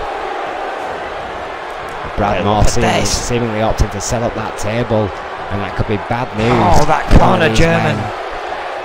What a German suplex by Fuller, a staple of Fuller from the corner, showing off their athleticism. Webster now hits that table hard. And will this be a bit of poetic justice? Oh, the Doctor just caught the Reaper with a spear. What a powerbomb right through the table by Jeff Collins to Webster. What a spear by the Doctor. So well, ironically, the Reaper may need medical attention tonight, Erwin. Sheer brutality throughout this matchup. I'm sure the Doctor might have picked up a few things from watching Holby City.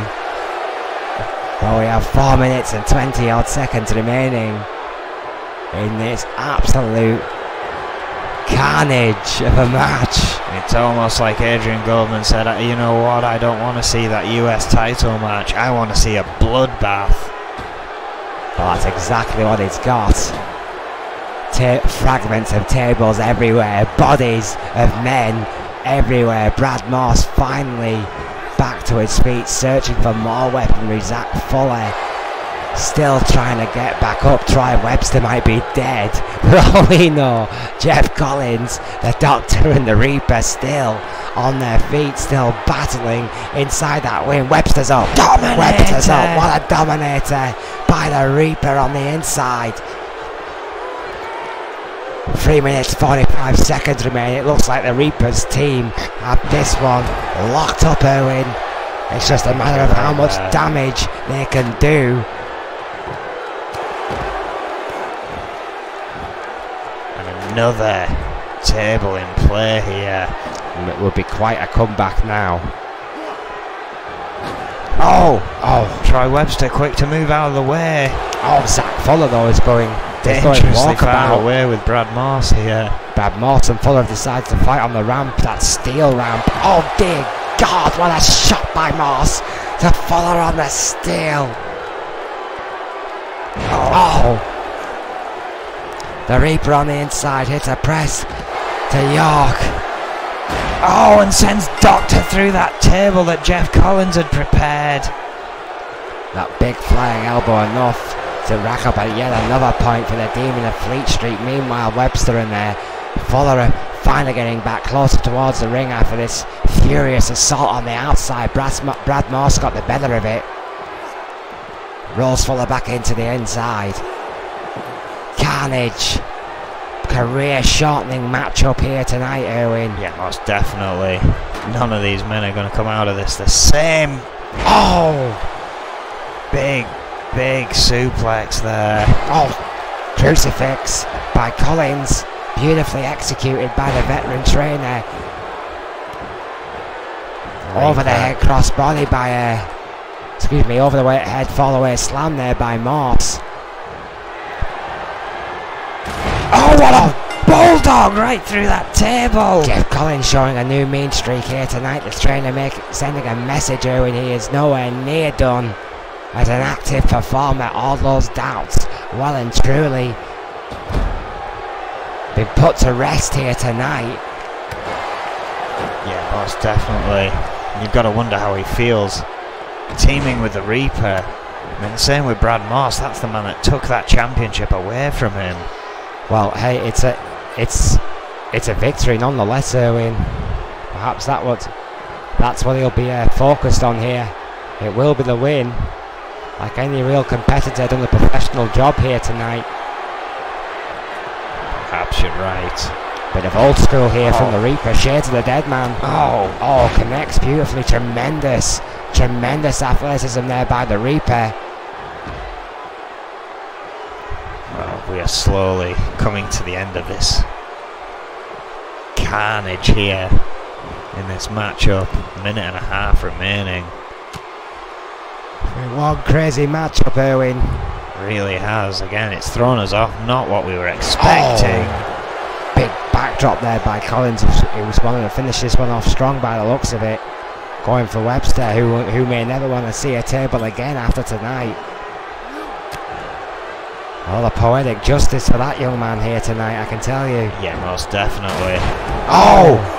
Morph's crashing onto the table, but it did not give. Inverted DDT. By Webster, meanwhile, onto the Reaper.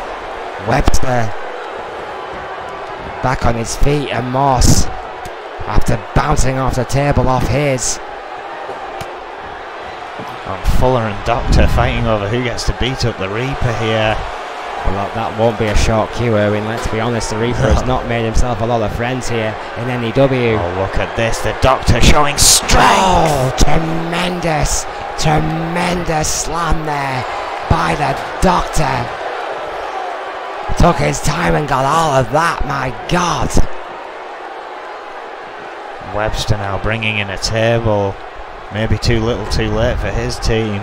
There's not a chance they're going to rack up 8 tables.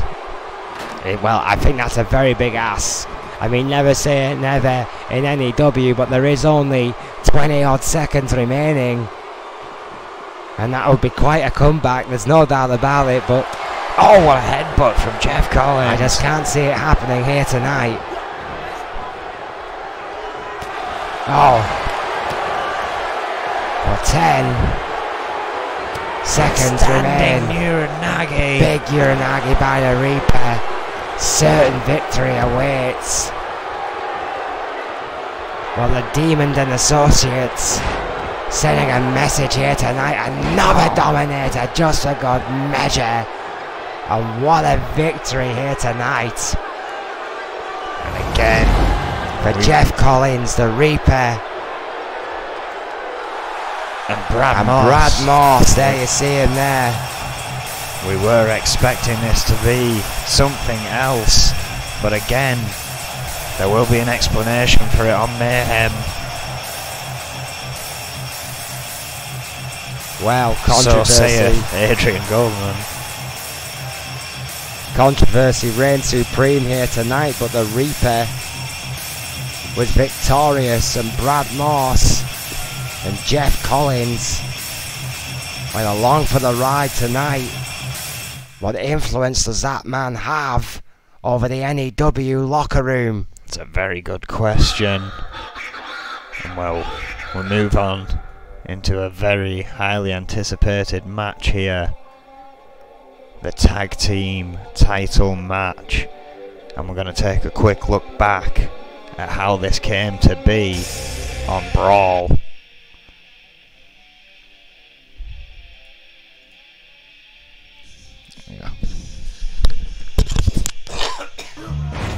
Oh, well, Howard right at the very start here. Big brain chopper. In a lot of trouble here. He's not going to get the strength advantage, we can promise you that. But he will have the speed and right takedown. Choking Vega there in the corner. No stranger to defying the odds. Big forearm smash though, it did connect. Takes the big man down again. This is a great start here by the Militia. Snake is looking worried on the outside. But it's been all the Militia early on here in this match. Finally, begrudgingly getting back to his feet to be knocked down again by V. The ropes. Very quick response there. Oh, big foot, tag made. Yeah, Shatoka's called it, tag made. V now, legal man again. Yeah, I'm not sure what his plan is there. It might backfire here. Perhaps Weaver now trying to waste some time, going for the count out. Oh, but look at that Snake, while Shatoka wasn't watching, took a strike at V. Things starting to return to normal here. Yeah, this match is going into anarchy here. Certainly getting a bit heated. Look at this. Oh, chest bound leg drop. Well, you saw Vega there just in the corner of his screen seemingly shouting instructions there to Rick Cannon building up. What a kick! Sweet! Jesus, what a kick! The karate kicks of Kevin Cannon never fail to amaze. And that could be all right there. Judo chop with authority. Oh, but Vega Vega, just flying in. quick as a flash, perhaps sensing his partner in trouble there. He even took V out in the process. Well, that's what you call running interference, Owen. Cannon not done though, going to the middle rope. 7'4" freight train. That was quite the interference, quite the breakup there. Middle rope. Hurricane Rana. Another Hurricane Rana from Kevin Cannon.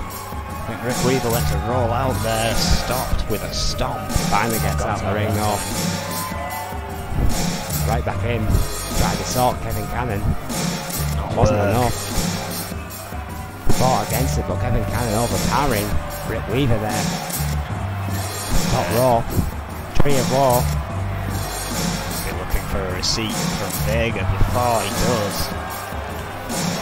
Well, a clear message to the Giant, who is looking refreshed after the earlier beating that he took. What a slam there by Weaver. Magnum Opus seems to be fighting back. Rick Weaver wisely here, tagging in the Giant. He's had a bit of time to rest since his unsuccessful attempt in the ring prior. Kevin Cannon, I think, was trying to get away from Vega, and Vega stopped him in his tracks. I think Kevin Cannon saw the look in the Giant's eyes and run for the hills there, Owen. Now Jimmy Falcon doing the dirty work, getting Double K back in the ring. A miscommunication gave Double K the time to tag. I think that was Snake doing it. Hard to tell from this angle. V coming back against the big man though, does not take him off his vertical base just yet. Even that kick hasn't done it. Oh, putting everything in to rock him. Throwing everything, including the kitchen sink, right at Vega. Oh, just not taking the big man down. Finally dodges a drop kick. Oh, what a slam! Fallout slam by Double K. This match has turned.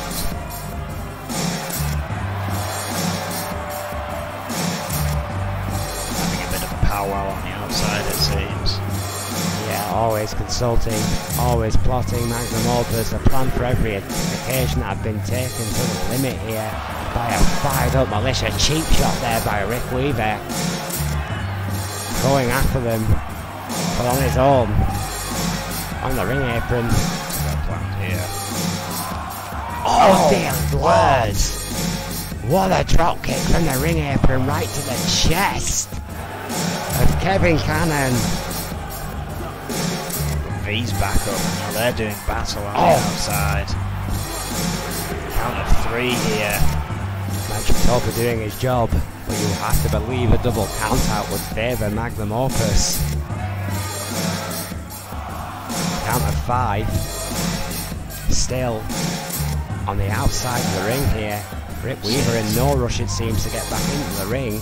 Kevin Cannon trying to help his tag team partner, finally getting Rick Weaver back into the ring. Who makes a blind tag to Vega. I think V's noticed now. Oh, what a drop kick! I think that was only a single leg drop kick, but one of his legs is like 4 legs of a normal human anyway. What a response. Somehow V capitalising once more. Sheer adrenaline. What a big by V here. Oh! An insecure leg sweep.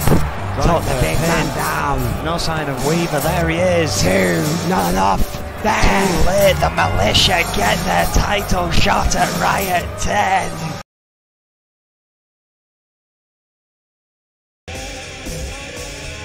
And there you have it, the tale of the tape, the militia with that huge victory to earn this match at Riot 10.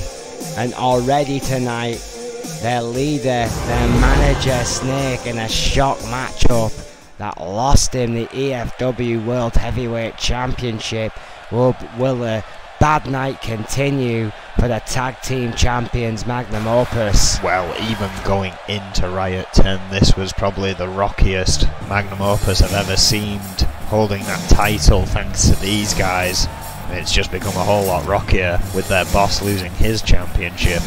Well, one of the most established, longest running teams left in N.E.W. today, the militia, being Kevin Cannon, pretty much guarantee that these guys are going to be the fan favourites tonight at Riot 10 in this Super cool entrance. Yeah, the stars aligning, but will the stars align tonight for the Militia? That is the big question on everyone's mind here. Absolutely. Well, will it finally be their moment as a team, as a unit, to call themselves the best the tag team division have to offer? B510 239 from Kill Devil Hills, North Carolina, and Kevin Cannon 5'7", 146 pounds from Allentown, Pennsylvania, former European champion in his own right. These two guys, they've changed my opinion and changed a lot of guys' opinions in the back. The Militia earning the respect of the locker room tonight. Will they earn the tag team championships? Arguably the biggest progression we've seen in a still active tag team to date. Absolutely phenomenal progression. I think you could definitely make an argument for that, Erwin. Absolutely. And a decent ovation from the masses here in Birmingham. Well, they've seen quite a shock here tonight already. Controversy, unarranged matches, titles they didn't know were going to be defended have been defended and lost. Tonight, we now wait for the champions, Magnum Opus, Rick Weaver and Vega, who I can assure you will arrive whenever they damn well please. And here we go. Getting told the delay due to people being sent by Adrian Goldman to stop anyone being at ringside for this one. Well, there you have it.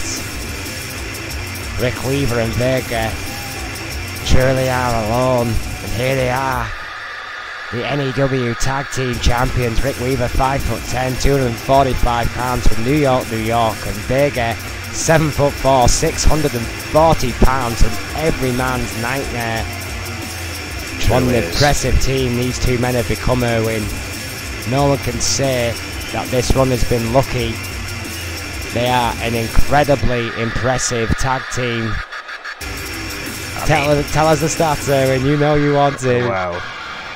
They held those tag team titles for an absolutely phenomenal record, beating Los Luchadores singles run 154 days. They have currently held those belts. Can they do it for one more, or will we crown another new champion here tonight? Staggering statistic, no question about that. Will Magnum Opus surprise us and beat the odds once again, or will the Militia, the most improved team arguably in N.E.W. today, will they finally reach the top of the tag team mountain? Of course, traditional N.E.W. tag team title rules apply. It is a tag team elimination match, so you have to beat both of your opponents. It's not just a case of one pinfall or submission, it's a case of two. It's a good point, Erwin. Great point. Traditional tag team title rules apply. And although we've seen stories to the contrary, you've got to believe you get a huge advantage if you manage to eliminate one of the other team, because it's then a 2-on-1 match. Mike Chitopa, the hardest working official in N.E.W. today, held those belts high. Seems V kicking off against Rick Weaver here tonight. And here we go, Mike Chitopa rings the bell. This tag team title match. Weaver runs those ropes, big huge to the starting gut there. And thank everyone who is watching the live stream. If you couldn't join us here in Birmingham, this one is heated to say the least. Magnum Opus looking to prove they're still number one. The Militia looking to prove that they're the new blood and that they have something to prove. Championship advantage, of course. Armbreaker there by Weaver. While disqualifications may not favour Magnum Opus in this type of matchup, or countouts for that matter, with the elimination part of it, they do have a time limit. They could, if they can stay in there for half an hour, they will return. But I don't think it's going to get down to that. A big arm drag over the top rope, brought in a hard way there. Rick Weaver on V. A strong start here. Excuse me. Yeah, no, it is on V. Yeah, always the damn militia and their goddamn tights. I swear to God, they changed them just to confuse me, Owen. Before long, they'll start wearing each other's jackets. Just to confuse you even more. Double hit toss and the double kick. Vega and Rick Weaver tag team champions for a reason. Bringing it all tonight. They know it's been a bad night for Magnum Opus, an unusually bad night for Magnum Opus, who have been one of the dominant forces in N.E.W. for quite some time now. Vega, though, who might have a little bit of ring rust, it has to be said, certainly lately been used more as an enforcer than an active wrestler, and Vega uncharacteristically slow there against V. Well, I mean, he kicked things off in the match that the militia won, perhaps why Rick Weaver started this match again tonight. But whilst Vega is busy gloating at his handiwork, V made a tag. Oh, look at that leap. Tremendous leap. And again. Cannot topple the big man yet. Kevin Cannon, one of the lightest athletes trying to cover here. On the outside. Oh, Kevin Cannon in trouble. Because the lightest athlete in N.E.W., one of anyway, has just meeting the heaviest. 146 pounds being thrown around by 640 pounds. 500 pounds difference, Erwin. Yeah, essentially. It's essentially a very large man difference. Oh! That's the Big Show. Indifference. It's absolutely staggering, the difference between these two men. Somehow Kevin Cannon is going to have to fight back. Big trouble as he reaches Magnum Opus's corner, and another tag is made. Oh.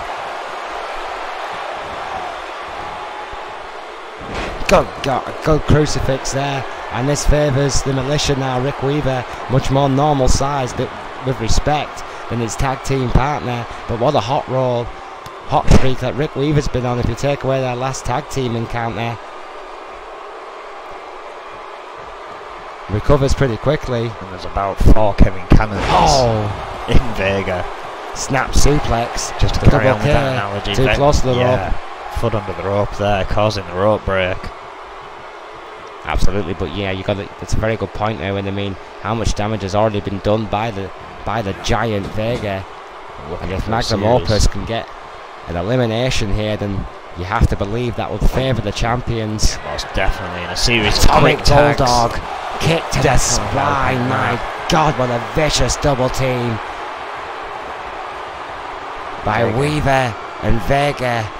Vega showing an athleticism there, clearly finally shaking off that ring rust. Screams at V and goes for a Boston Crab, almost daring V to interrupt this submission maneuver. Double K could be in a lot of trouble here. Vega could quite literally snap this guy in half. Yeah, V should really be getting in there, but he's allowing his tag team partner to somehow finally get the bridge. An incredible amount of strength in the legs there of Kevin Cannon. Well, I think he was actually trying to go for a German suplex there, but I'm not sure how realistic that would be. That was a bit of a big mistake. High hopes there. Receives a power bomb instead, catching the turnbuckle on the way down. Dear sweet Jesus, what a power bomb. The back of the head, the skull of Double K connecting. And another Boston Crab. V screaming for a tag, but Kevin Cannon is not going to get one in that predicament. And this tactic here by the veteran Vega, keeping a very, very close eye on Double K's tag team partner as he applies that painful submission maneuver. Rick Weaver showing his appreciation here. Yeah, Cannon in huge the ace trouble. in the hole for Magnum Opus. The 7'4", 640 pound Vega This is not going the way the match that earned them this shot is going, to say the least. No, it is not, and of course, remember there is a time limit on this elimination style tag team match, Berwin. So if it did run down in the unlikely event, and it did end up as a draw, that would favour the tag team champions. What a backdrop! They're being dropped off a house. Just over 25 minutes remaining. Still a hell of a long way to go here. V managing to get a tag, but to no avail. Nothing coming from it, but a boot to the face there. Yeah, Vega just, oh, sweet Jesus, in a foul, even fouler mood than usual here tonight, just manhandling the Militia almost single-handedly here. Yeah, I mean, purely getting down to business here. Snake must be fuming backstage over his loss, and that has motivated these two even more to win here tonight. I think that's a very fair point, in what has been said to Magnum Opus here tonight. They know how crucial the tag team titles are for their influence here in the N.E.W. The hottest tag team divisions in professional wrestling Hang today. on a second. Armbreaker there by V. Valiantly trying to fight back. Running those ropes. Luthez finally taking the Giant down, using his own momentum. Can he build some momentum for the Militia here, though? That's the big question. Vega a little too quick there. Oh, what a big boot. Ungodly big boot by Vega. Nearly decapitating V there. And now going for a camel clutch. Camel clutch. Modified camel clutch there by the large and in charge Vega, who is looking all fired up tonight. Stretching all 5'10". A man who's been involved in every single Riot. Wants to defend his tag team championships here tonight.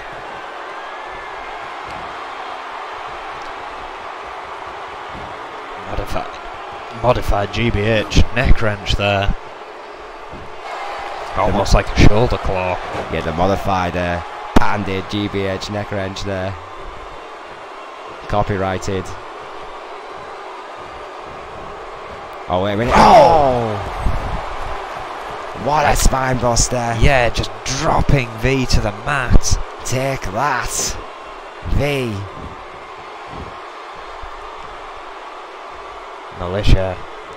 Well, V may stand for violence here tonight. Gut wrench suplex by Vega, who is taking his time in absolutely no rush whatsoever, because he knows that clock favours the champions, Erwin, and if you dissect one member of a team and they physically can't continue in an elimination style matchup, that only favours yourself, that only favours your partner.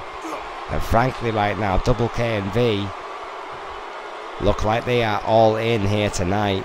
Yeah, I think the Militia may have spent everything they had just to get this opportunity.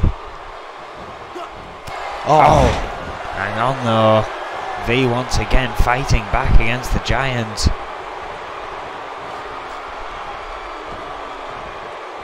Trying to get him back towards his corner. Vega runs those ropes into the corner again. He goes. Tag made. Vega been in that ring a long time now, Erwin. Yeah, that's true. Double axe handle to the spine though. Not seen action for some time. Vega perhaps getting cocky with his attacks. You could argue that. How much stamina does the big man have after being inactive for such a long time? And that huge clothesline there from Kevin Cannon. He had to leap to get to the neck, but did so. Somewhat mixed reactions from the fans here, it has to be said, Erwin. The Militia not the firm fan favourites we expected them to be here. There clearly are a few people in this arena. Well, there you go, there you have it. That says it all, doesn't cheers and boos there for the Militia. Clearly some people in this arena rooting for Magnum Opus. Now, how many times do you see that, Erwin? Snap suplex. And again, a very mixed reaction from the crowd. This is very unusual here for Magnum Opus to receive any kind of support, excuse me. Well, I suppose dominance does earn its own modicum of respect. Whether you like these guys or not, they have held the titles for over 150 days. That counts for something. Well, that patented GBH neck wrench again by Vega, and the sweep to the leg again by Double K. Doing anything, trying anything to keep this big man off his feet, who responds with one hellacious uppercut. What an uppercut by Vega. That could have knocked out Kevin Cannon, Erwin. Yeah, that huge knocked hand. him out clean. Not only collecting with the uppercut, but sliding round and getting a slap to the ear on the way as well. Well, with due respect we've seen to this Kevin before. Cannon. Oh, wait a minute, the bear hug. Bear hug by Vega. Kevin Cannon is done here, folks. That is all too raw. Yes. That's it. That is it. Kevin Cannon. I don't blame him for one bit. If you can't breathe, you can't fight. This has gone to a 2-on-1 situation here.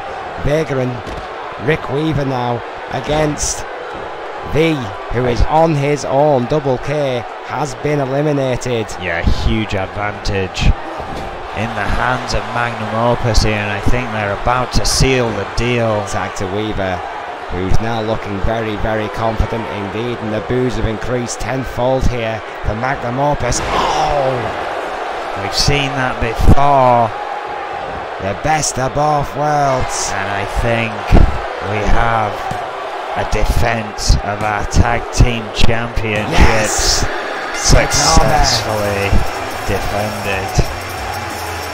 Magnum Opus have defended the tag team championships. Magnum Opus, Owen, have defied all the odds here tonight, and Magnum Opus still reigns supreme in the N.E.W. tag team division. And the question, surprisingly perhaps, remains: who are going to take those titles away from them? Well, a night that started about as bad as it could get for these guys has ended pretty damn well indeed. The prodigy Rick Weaver and the ace in the hole, Vega, have retained. Magnum Opus's influence remains, and what a defense for these historical, world famous tag team champions. Yeah, incredible stuff.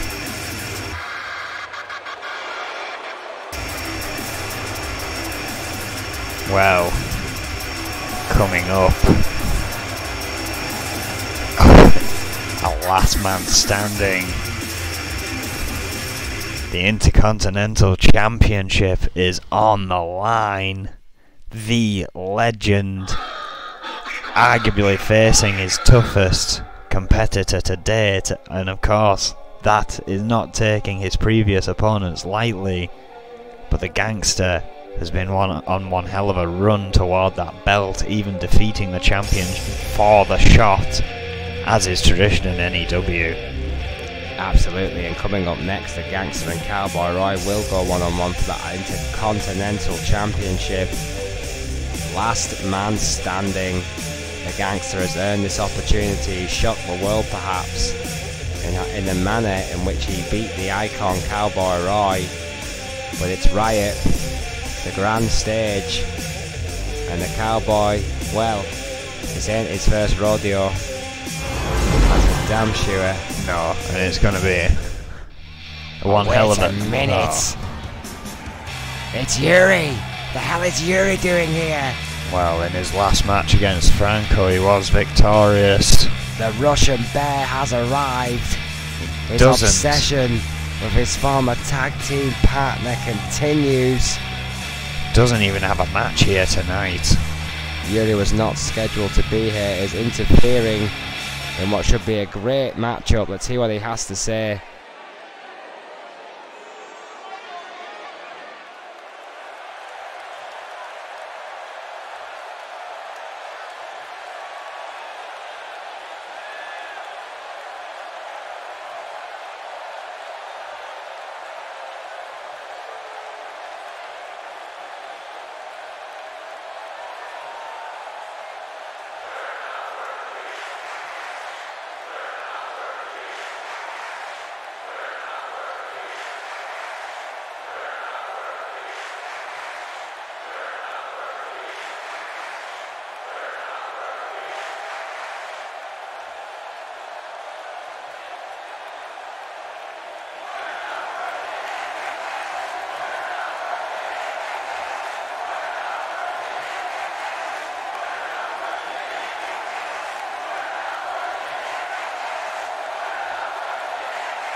Well, the Gangster and Cowboy Roy may have to wait just a little longer, because the Russian Bear Yuri firmly believes he has the better of his former tag team partner Franco, gloating about his victory, claiming Franco the coward for not responding to his challenge. I don't even think Franco's here tonight, Erwin. I haven't seen Franco in the building, and that kind of makes me think that's why Yuri came out here. The Russian Bear's obsession continues here. It's almost sickening. What's it going to take for that to end, Erwin? I don't think Yuri's going to rest until he ends Franco's career. I think you're right, but until we know further on that, let's get into this. Intercontinental Championship on the line. Two heavy hitters in the game. The Gangster and Cowboy Roy in a last man standing match. Well, this one will not be for the weak of heart. We know that for a fact. I mean, the Gangster has beaten Cowboy Roy to earn this matchup here, and we have to remember that. And he beat him in quite impressive fashion. Yeah, one-on-one competition, and quite frankly, almost steamrolled Cowboy Roy, barring a few exchanges here and there. The Gangster arguably on the hottest run of his career to date. Is this the final curtain call for the icon of N.E.W, the founding block, Cowboy Roy? Well, you've got to believe Cowboy Roy, when it comes to a title match, he digs out that extra 100% he seems to store away somewhere and becomes superhuman. Well, the Cowboy ain't no stranger to Riot, that's for certain, and always brings it to the grandest stage of them all. Last man standing. The Gangster, 6'3", 299 pounds, from Brooklyn, New York. Proud member of the Hit Squad, a former TV champion. The Gangster on a roll as of late, and on a mission for Cowboy Roy's Intercontinental Championship.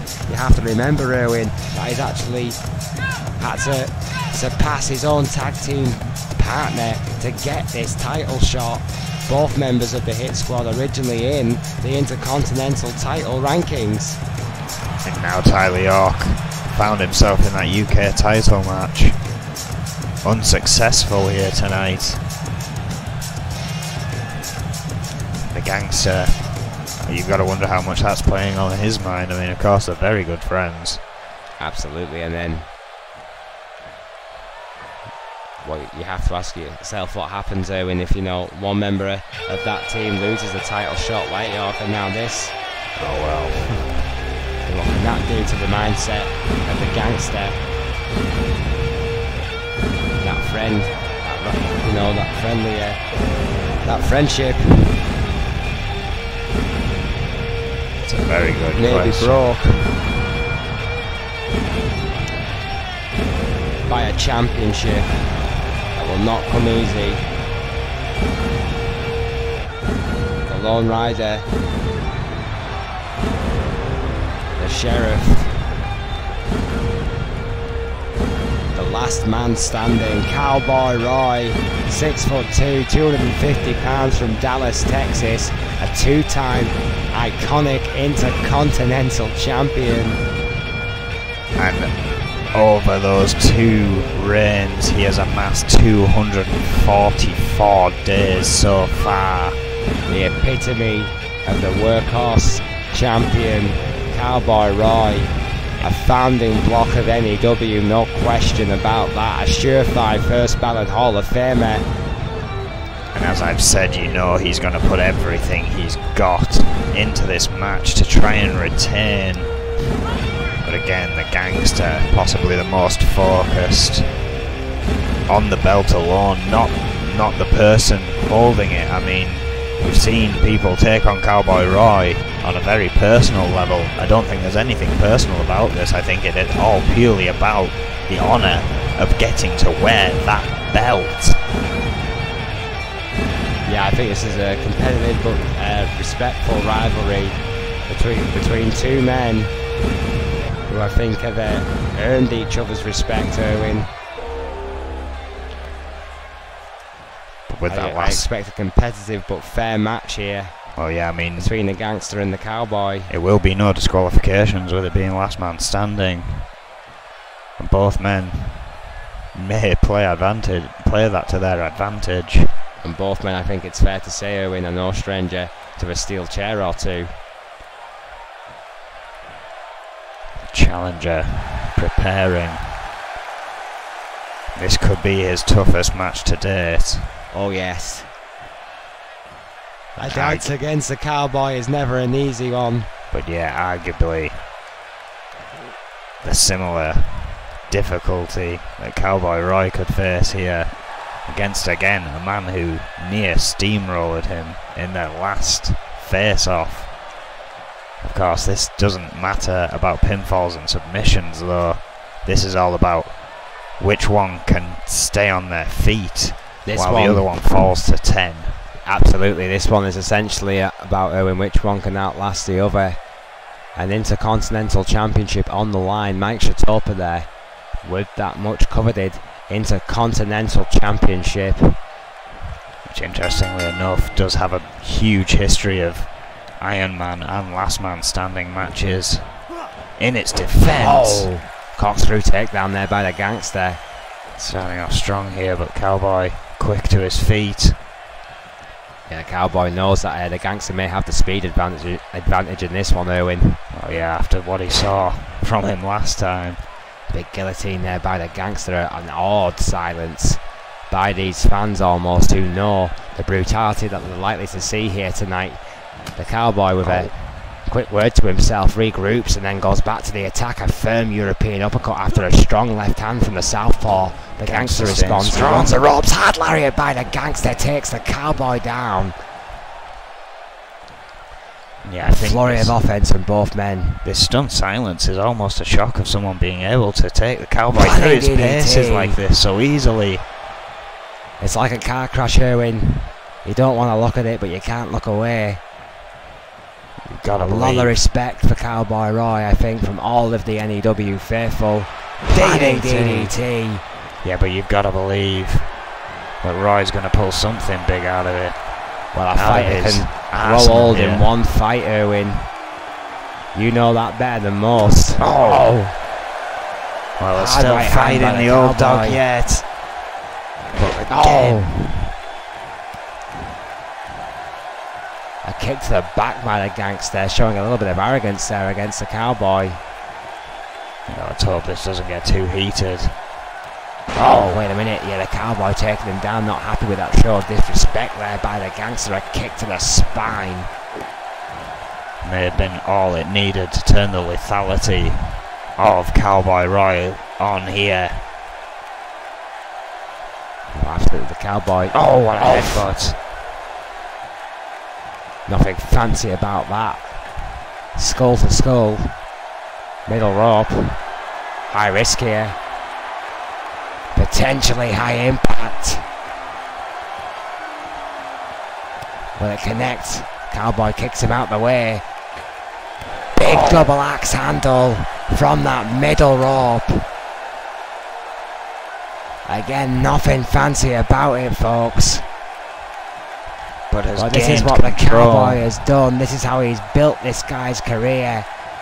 Strong, hard offense. Oh, Gangster though blocking just a little bit faster than Roy here, but Roy returning with a shot to the gut. You do not want to get into a slugfest against the Cowboy. Definitely not even if you're the Gangster. Oh, what a lariat by the Cowboy.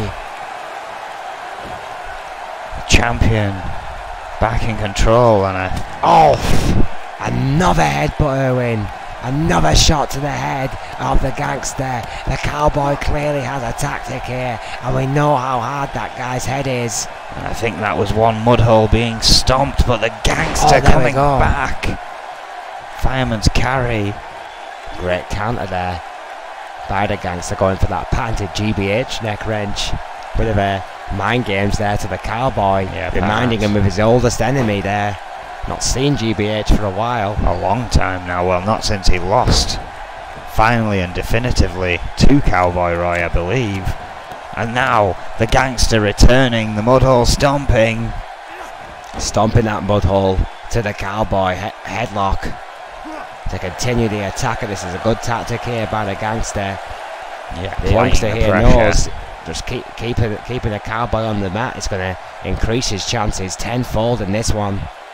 Well, here's the thing with the cowboy: the more he cannot start to lay that offense in, the more he'll get frustrated, and the more the likelihood becomes that he may elbows, big make counter, a huge mistake. Oh, snap me a takedown there to the gangster. Cowboy Roy now finding a little bit of rhythm, going for a headlock of his own, perhaps trying to get some breath back.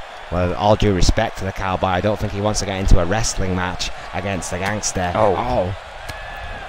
Clearly not. As the gangster breaks free. Big elbow by the gangster this time. Both men not afraid to throw hands in this one. Snake eyes. Chitopa has been trying to start counts here. Oh, but none have actually gone to the one. I don't think any official count has yet been called here. Chitopa trying to encourage these men to stay down for a little bit longer, but both men not giving each other any quarter or any rest or any time for Chitopa to make the count whatsoever. Oh, gangster with a kick there, stopping any offense. Cowboy yes, there we go. What a double axe handle, what airtime by the gangster, and that is how that one is done. The champion reeling here. The youngster with a much bigger spring in his step off that top rope. And finally a count begins.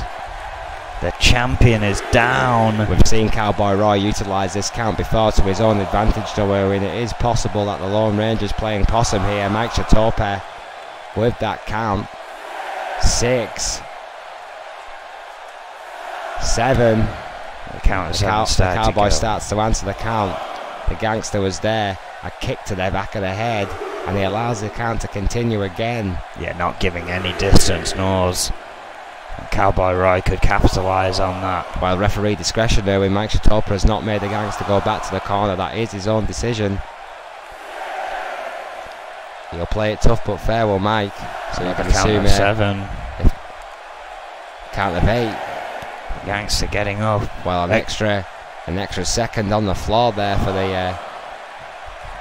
the cowboy. Yeah, the gangster getting up in the face of Cowboy Roy there, and another boot, turning him over once more as the count begins again. Tremendous straight boot right to the head by the gangster. The subtle but vicious shots have kept the cowboy down.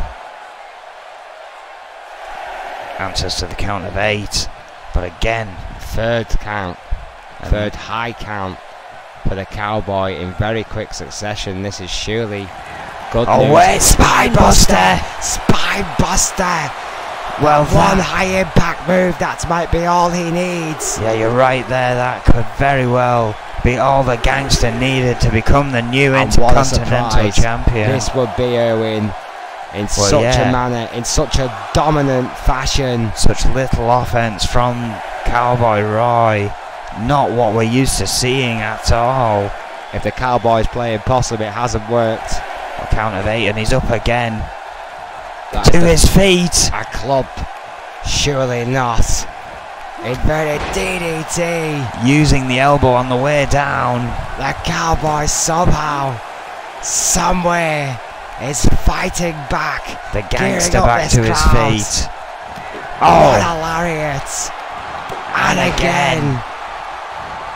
Ducks one from the gangster. From the rope, and again takes the gangster down. And now a count begins for the gangster. It'll be interesting to see where he Where chooses. The hell did the cowboy get that one from? I have no idea. And where the gangster will stand up in this count, if at all, remains to be seen. A count of 6 now. 7. Hard lariats. from the Cowboy. Was it enough? Count of 8. Now Roy returning the stiff boots as the Gangster did to him. Yeah, right to the back of the head there with that heel of the Cowboy boot from the Cowboy. Gangster managing to get to his feet before another count could start though. Interesting. Showing he's got a lot left in the tank. Roy realising this. Oh, right into the post. Those controversial boots of Roy's Irwin have busted people open in the past. Oh, hang on it a second. has been known. They are not wrestling boots, folks. Oh. The Gangster sweeping Roy out there. With that superior speed coming into play once again from the younger, quicker Gangster. A psychological match as much as a physical one. This battle for Cowboy Roy's Intercontinental Championship at the Genting Arena. 8. Roy is up. On their feet. Oh, Roy's up! Launch that stead from nowhere! From nowhere! What a right hander win! Absolutely phenomenal. Take that! Gangster! And completely out of the blue, just stepped back to his feet on that 8 count and delivered a punishing blow to the Gangster, and another devastating, count. devastating right hand. The Gangster failing to answer at 8. 9 and gets up just in the nick of time, but the Cowboy right there with a kick to the back. Well, that Lone Star State, Irwin, that punch, that vicious knockout punch has won this man championships, and it almost retained him one right there. I don't think the Gangster was playing possum for 1 second there. I think the young man is hurt here, Irwin, yeah, and potentially hurt bad. That could have been all he had left in him, that kick back down. May have just overpowered anything the Gangster had left here. Count of 7 again. No answer at 8. Cowboy stalking his no friend. answer at 9. This could be it. This could be it, and it is. The Cowboy retains. He drops to a knee in perhaps relief. Yeah, you've got to admit that must have taken a lot out of Roy. Look at that spine buster. Huge spine buster. Perhaps letting the Gangster wear himself out. Hard right hand. If that was the tactic of Cowboy Roy, it surely worked here. A tremendous effort from the Gangster. Was that just an example of the veterancy, of the experience, of the ring generalship of the Icon? Incredible stuff here at Riot 10. The Cowboy retains. He is still Intercontinental Champion. What a match. It almost looks like he can't believe it himself. But he continues that reign. He drops to a knee and raises that title high. And listen to this crowd on their feet. And a cheer for the Cowboy. And as he slowly makes his way back to the locker room, we have a one-on-one involving a ladder here. Of course, Alice Young, a tremendous climb up the ladder of opportunity here to get to this. A match against Sonia Jackson, and she could possibly become the second ever dual champion in the women's rankings. Absolutely all to do here tonight, but could create history in her own right.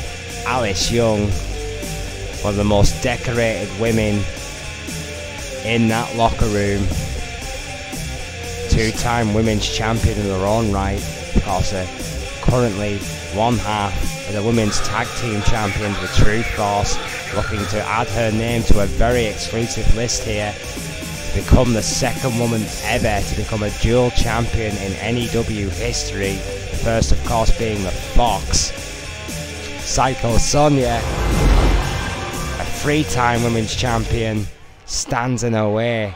Oh yeah, Sonia Jackson, of course. Excuse me, yeah, the joining original Psycho Sonia. Joining that illustrious 3-time club in the women's division. Well, yeah, Sonia Jackson won't thank me for that one, Erwin. I'll be hearing that one later. Alice Young. Is the game over for Jackson here tonight? Well, that's a very good question. One half of the tag team champions laying in the darkness. And Diana Simmons, of course, due to the importance of this matchup, banned from ringside. So Alice Young, not that she needs it, has no backup here tonight. One half of the tag team champions with Diana Simmons of True Force, 5'5", 132 pounds from Memphis, Tennessee. Alice Young, very confident here. The submission specialist, always confident here in N.E.W. This is going to be incredible. A ladder match is always a sight to see. Of course, Alice Young probably won't forget the last time a women's title was on the line and she was defending it, and she went through a table in a TLC match. But you see, her general game plan. Fox. Sorry, Erwin. Her general game plan will not work tonight. That Tennessee chicken wing, although it can rehabilitate an opponent. Hang on a second. Oh wait, that's not Sonia Jackson's wait music. A minute. No way. It seems Adrian Goldman. No way. Has pulled out another surprise here tonight. Oh my God! It is. It's the Queen of Strong Style. It's EFW's own Sakamoto Dixon. Well, you've got to question if she's being thrown in this match. Does that make her N.E.W now? It must do, Erwin. Is that it's for the Women's Championship? My word. 5'9", 135 pounds, originally from Bangkok, Thailand. The Queen of Strong Style has arrived in N.E.W. and her first match is for the big one. It's for the Women's Championship. She's already a former EFW champion, and if you're gonna make a cup of tea, your time is now. Well, yeah, she has the longest introduction in N.E.W. Well, I'm saying N.E.W. now, assuming that is where she is going to begin calling her home. This ladder match for the Women's Championship has now become a triple threat. I can't believe it. And I'm sure the champion, who I'm guessing will now have to follow Sakamoto Dixon's entrance, will not be happy about this one bit. She has prepared for a match against Alice Young and Alice Young alone, but vice versa, Alice Young has also prepared for a match solely against Sonia Jackson here. This could make things very, very interesting indeed. Sakamoto Dixon has made a huge career for herself in EFW. And much like the 7 that started this night here, she has an incredible opportunity ahead of her, perhaps bigger, arguably, definitely bigger than their opportunity. Crazy Hammer started the night by becoming the new EFW champion. Can this EFW wrestler take the N.E.W. Women's Champion? And again, I'm saying EFW, I'm assuming she is now with N.E.W. Sakamoto Dixon is here at Riot 10.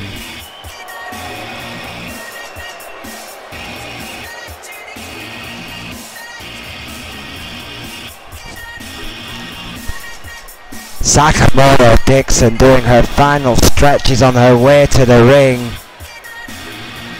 What a shock! What an addition to the N.E.W women's locker room, Erwin. The Queen of Strong Style, a New Japan legend, Sakamoto Dixon. And how much this has changed the dynamic of this match. Alice Young and Sonia Jackson definitely not prepared for this. Absolutely not. Neither woman breathed. Neither woman, I hazard a guess, particularly happy about this. Sonia Jackson, 5'3", 126 pounds, from Essex, Vermont, from the Scorpions, a 3-time women's champion in her own right. Will she become a 4-time women's champion here tonight? Will she finally win the bet, Well, Erwin? she would retain, so she would still be 3 times. Well, that's true, but God We always damn it. forget that, I know, the excitement. Who's going to do it? Who is going to become the 4-time champion? It's a very good question, that belt looming above the ring. A tremendous record as well as women's champion, Erwin. Yeah, indeed.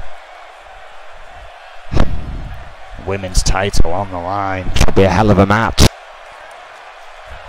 Of course, the only way to win this match is to climb that ladder and release that belt from those clasps, and it's not just a simple unhook. Those clasps holding that belt in place have to be released. The champion going straight out of the ring and straight for the ladder, whilst her 2 contenders are battling in the centre.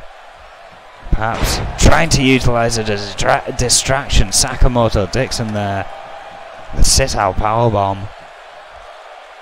Starting things strong against what was meant to be the only contender here. Again, Adrian Goldman throwing a huge surprise in the mix once again for Riot 10. Am I back on? You're back on. Sorry about, well, what would Riot be without a couple of technical issues? Adrian Goldman's killed a few tech monkeys, and these 3 women in the middle of this match. It's in the middle of this ring, let's say.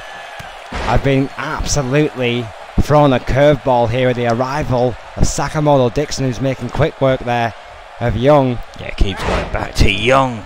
Jackson, though, cannonballing off the middle rope there. Took out Dixon as well as Young. Yeah, Sonia Jackson will want to retain that championship, sick of being forgotten about. The forgotten champion. Jackson with it. Oh my God, well, no one's going to forget that one anytime soon. What a suplex on the ladder. Alice Young is out. Oh, wait, maybe not.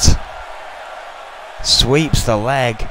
And now Jackson's head clatters off that ladder. This has got ugly fast. Very, very ugly. Of course, Extreme Rules, ladies and gentlemen. That ladder, you have to obtain the title from now's Trisky class, but how much experience has Sakamoto Dixon Erwin had in ladder matches? Her matches with Riley Patterson for the EFW Women's Championship, the majority of them TLC, stuff of legend. Wow. I still can't believe she's managed to get her way into this match. Absolutely unbelievable. I mean, many would say controversially, just immediately thrown into the women's title picture here. Alice Young heading up. Alice Young it's now. not going to be a instant steal, No, as we've explained, because of those clasps. Trisky clasps indeed, Erwin. Face to the ladder. Well, that's one way of doing it. The champion looking to take her belt back. Sonia Jackson with a quick shot to the face of Young. Young rolls out the way. Dixon, though, living up to her monarchy with those hard shots there to Jackson. Rocks the champion, sends her off the ladder now. It's a tilt-a-whirl. But now it's Alice a race Young with those back clasps. Both trading blows at the top of that ladder. Shots Dixon after shot after shot. But now Alice Young throwing Dixon off the ladder. Once again, Alice Young reaching for the belt. And how hard are those clasps to undo, Erwin? I mean, They're absolutely terrible. You can't see the top of the title like you're trying to release it, so you have to essentially feel round. Jackson knocking Young off. and do it by feel and not sight. This is anyone's guess, ladies and gentlemen, how long that title will hold there for. As the champion Jackson retain. Has had a little bit of time. I can almost guarantee it's not enough. Dixon now. Dixon now, running right back up that ladder. Showing that speed, that aggression, that will to win. Oh, that's made us such a force in EFW. Sends the champion off the ladder again. Consistently in the title picture, Erwin, her entire run in EFW. Oh, it's Young's back up though. Shots to the back of the leg.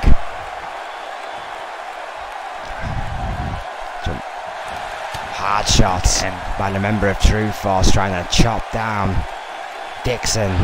Dixon showing her toughness, her stubbornness, refusing to let go of that women's championship. And what an entrance to N.E.W. that would be, Erwin.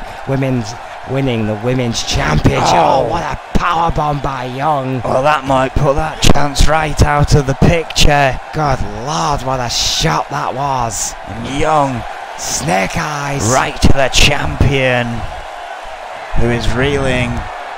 Young taking a bit of time to gloat, foolish in a triple threat, especially when it's a ladder match, but she's going back up and after the title. Goes right back for that championship. Young now goes for those glass once again, but Dixon there this time running interference on Young, but that might not be enough. Alice Young, the master of the Tennessee Chicken Win, has got firm hold of that women's championship. And now the champion going up the other side. This is champion's disadvantage. It's her title to lose, and her knocking off Young has taken out both her and Dixon. A perfect opportunity for the champion to retain here. Sonia Jackson may have just got as lucky as she's going to get in this match. She needs to take this opportunity and take it now, Erwin. Yeah, she is trying. Dixon getting back to her knee. Still a lot of time to play with that belt. Dixon back to her feet. Does she have time? No. Too late. The champion retains. Sonia Jackson retains her women's champion. The surprise arrival of Sakamoto Dixon to N.E.W. was not enough. That little bit of time after the fall of Young onto Dixon was enough. Sonia Jackson can no longer be the forgotten champion because she retained the women's title here at Riot 10.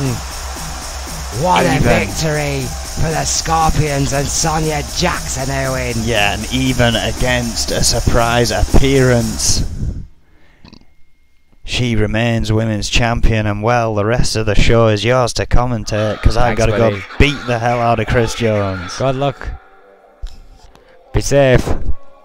Completely pointless telling him that, I might add. Well, ladies and gentlemen, coming up next, we're going to have a quick video to explain the heated rivalry between these two pillars of the N.E.W. locker room, Chris Jones and the World Heavyweight Champion, Erwin.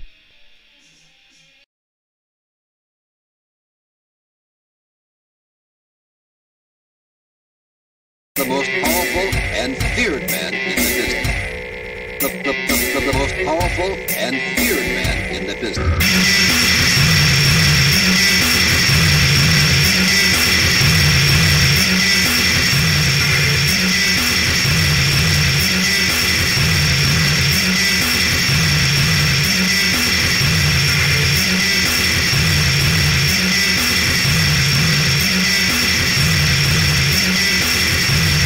The most powerful and feared man in the business.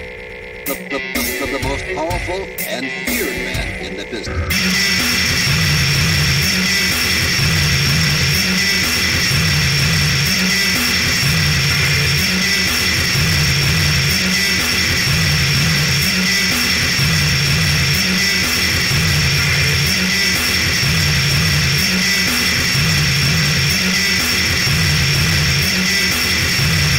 The most powerful and feared man in the business.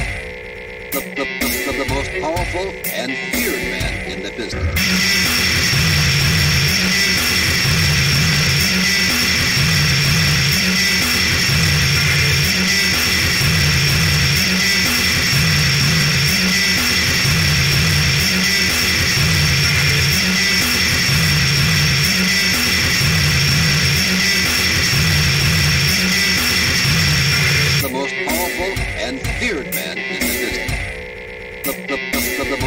powerful and feared man in the business.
Well, Chris Jones with quite a statement there, Owen, claiming he will be the bulldozer to end your career when you take it home to hell in a cell.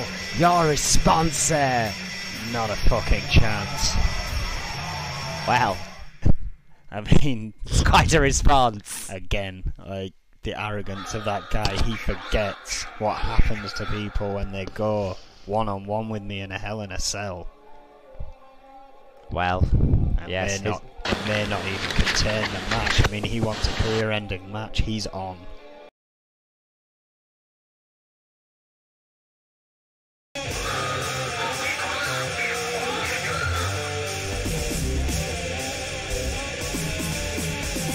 and there you have it, ladies and gentlemen. One of the most historic, brutal, violent rivalries in N.E.W. history. Chris Jones and Irwin one-on-one, hell in a cell for the N.E.W. World Heavyweight Championship. It's interesting to note that the only time in this storied rivalry that these two men have met in this demonic structure, the place that Irwin calls home, Chris Jones won that match. Will history repeat itself tonight at Riot 10?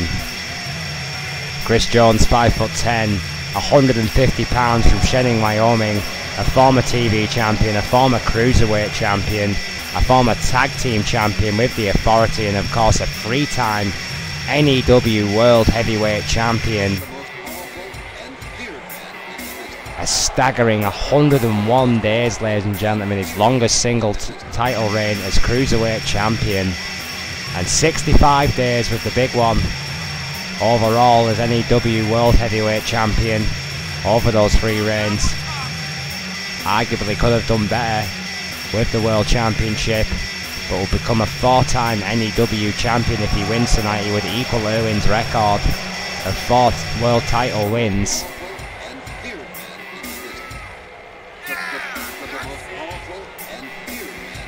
claims he is the most powerful and feared man in the business.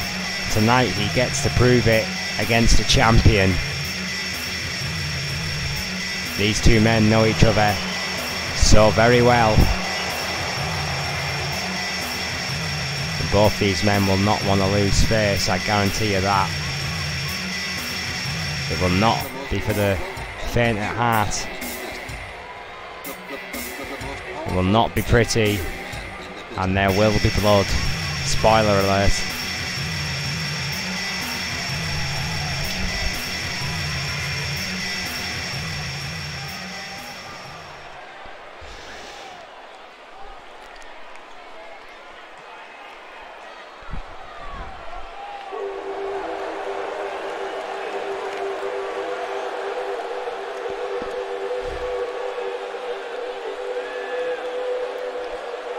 And the champion has arrived.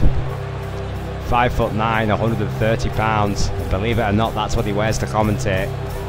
From the industrial town of Barrow-in-Furness, the northwest of England, just on the coast. A former TV champion, a two-time hardcore champion, a former cruiserweight champion, a former UK champion, a former three-time intercontinental champion, and a four-time N.E.W. World Heavyweight Champion, one of the only Triple Crown winners in N.E.W. today. It's only the Tag Team Championship that has eluded the Lone Wolf here. Him and his buddy Blaze never quite clicked as a team, for reasons cough cough unknown.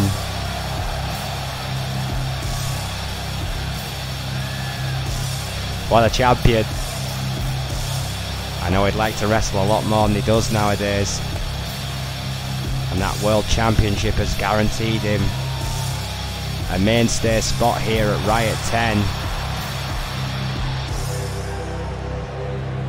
The only active play-by-play announcer I'm aware of right now in professional wrestling today. Unless Jerry's still commentating, I'm not sure.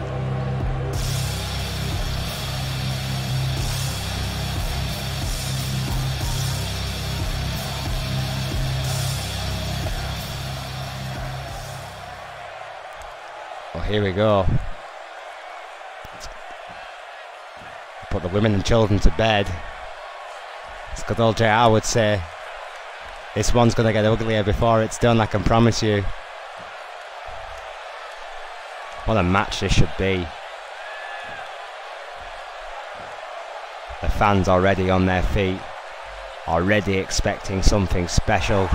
This rivalry demands nothing less. The richest prize in our business today, the N.E.W. World Heavyweight Championship. No love lost between these men. No quarter will be given, none expected. And there it is. That's what it's for. Will that be the last time that man holds that belt? Or is this beginning of something special? Mike Shatopa takes the belt, shows it to Jones. That quick nod to him of approval, and there it is, our senior official. N.E.W. holds that belt above his head. These expectant fans already on their feet. The bell is rung and here we go. Off! Quick insecurity to kick this one off by Irwin. Well, it'll be furious breakneck speed. We expect this from these two men. Both great athletes. Oh, right and lefts into the corner. From the top rope into Guri again. Whisper in the wind. There it is, shades of Jeff Hardy. Beautiful manoeuvre there.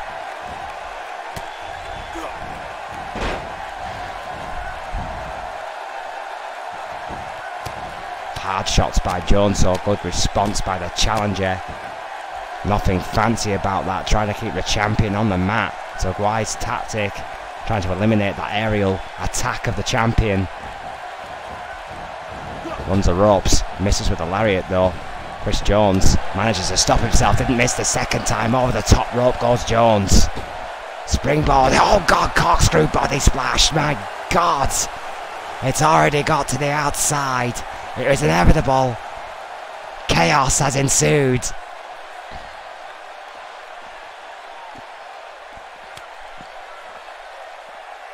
Well, that's disrespectful slap by the champion. Just a chop there. And a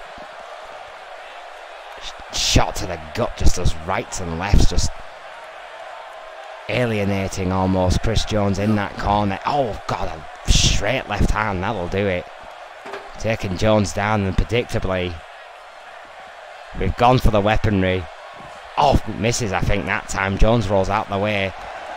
Catches the chair before Owen could connect. Will he have the first chair shot here? No, throws to the ground.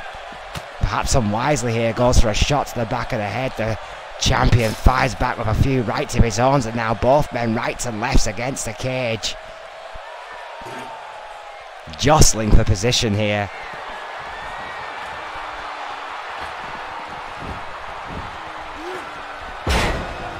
Misses with the hurricane rather. That high risk offense of Irwin has got him into trouble before. It's well documented. Will it do tonight? Chris Jones, an almost cautious approach by the man from Wyoming so far in this one. Rights and lefts by Irwin, who will hold nothing back, I can guarantee you that. Oh, big drop kick to Jones. Jones been rocked here, early going on by the champion, who has took quick control. Misses that Inseguri though. Great counter by Jones, sidestepping the champion. Not enough though to gain the momentum. Finally runs Irwin back into the corner.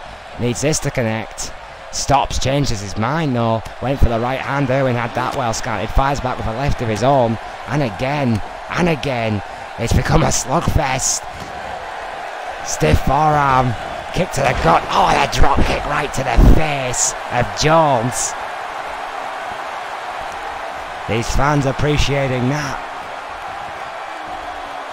A chorus of both cheers and boos. A conflicting crowd here tonight. Oh, submission armbar. Armbar locked in here. Will Jones tap out? Will Jones tap out? What a surprise this would be early going in this matchup. No, rolls out, rolls out. Oh, wait a minute. Head scissors. Takedown there by Jones. Great counter. Finally getting release of that submission, but how much damage has been done to the challenger? Right hand again by Jones. Oh my word, what a shoulder tackle to the outside. Corkscrew takedown. That head scissors takedown, that luchador, almost luchador kind of style from Irwin. Insanity at the man his age, if you ask my opinion. Oh, powerbomb to Jones. I'll pay for that one later.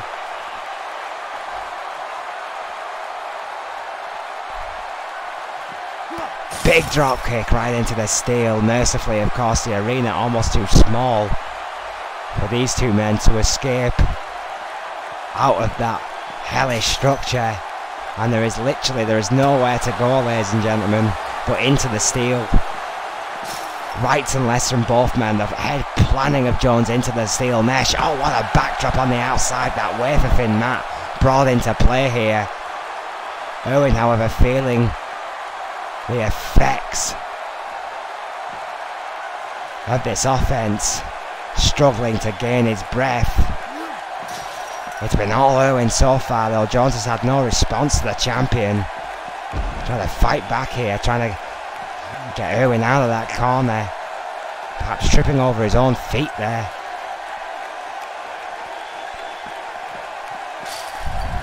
Now Jones now trying to gain a little bit of offense, ramming Irwin into that cage for the first time. Irwin getting his receipt there, ramming the head of Jones. Twice as hard it seems, right back into the steel. What a drop kick.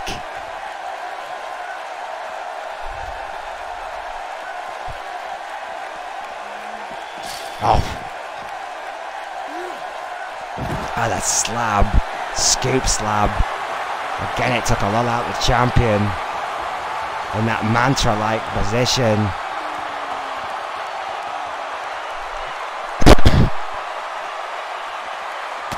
Oh, what an elbow. What an elbow by Jones. Kick to the back of the knee. Off. Sponsored by the champion. Both these men jostling for position here. What a backdrop. Nip up. Ever the showman.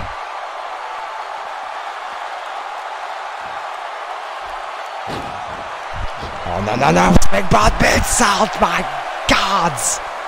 Sweet Jesus, what a move. Absolutely nowhere to go if that went wrong. Could have broke his neck right there. Insanity by the champion. What a backdrop by Jones. What a response on the outside. That wafer thin mat, that neck of Owen. The snapback. Pure hideous, hideous attack by Jones. Mercifully rolled into the inside. These two men will literally try to kill each other.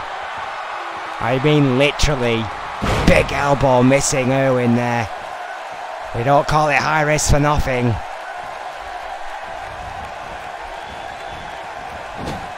Into the corner goes the champion.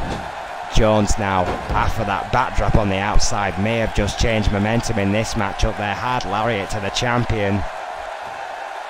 And is Owen being rocked here? Chris Jones claiming he was going to end the career of the four-time world champion here tonight. The champion's response? Well, I can't quote it on air. But he disagreed. What a pile driver that was by Jones though. Shades of the king.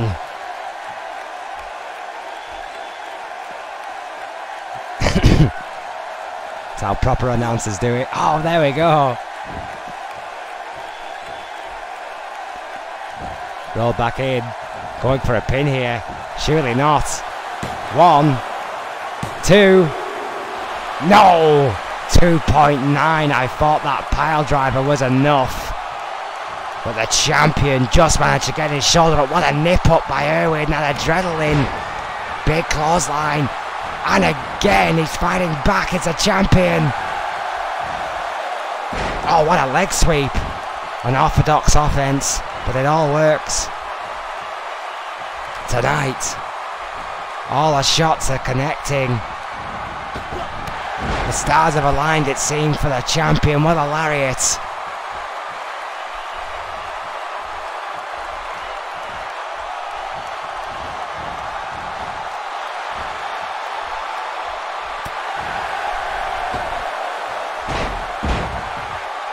Sunset flip by Jones. 2. Surely not, like Sway. No! 2.9 again.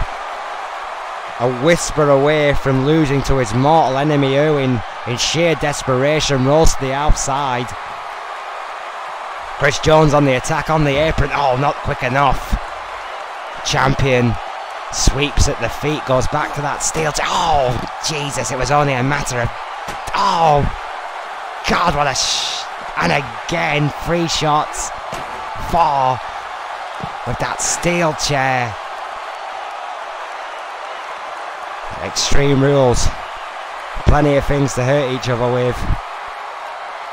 It's a dangerous environment for both Jones and Irwin here. Oh.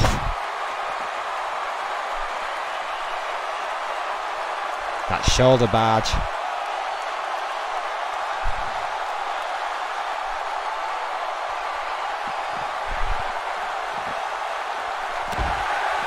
Atomic drop.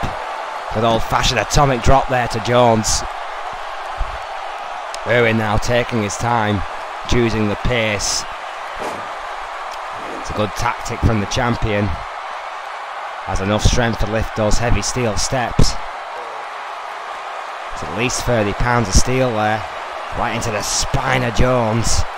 Oh, and again. Off. Sheer aggression, weaponry everywhere. Oh my God, what a backdrop right on the chair and a nip up again. Jones here is floundering. The champion's on a roll.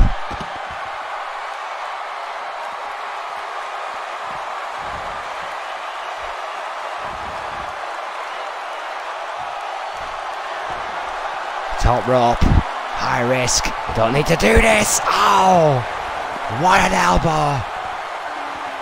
Almost playing it safe. Who can blame him? The stakes are so high.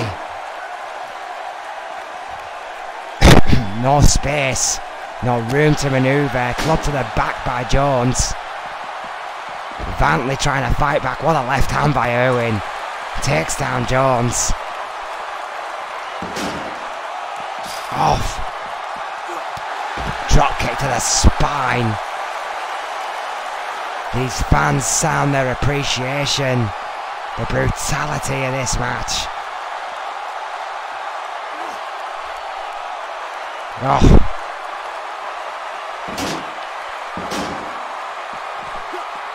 Oh dear God, using those steel steps as leverage. The absolute carnage as weapons everywhere. They can barely move for foreign objects. Oh, shot again with those steel steps right to the head of Jones. Good God.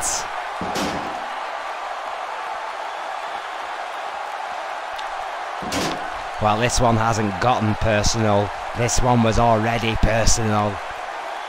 These two men flat out hate each other. And if you expect any mercy, you've come to the wrong wrestling show, because there will be none. Chris Jones though, no. The fight back stopped in its tracks.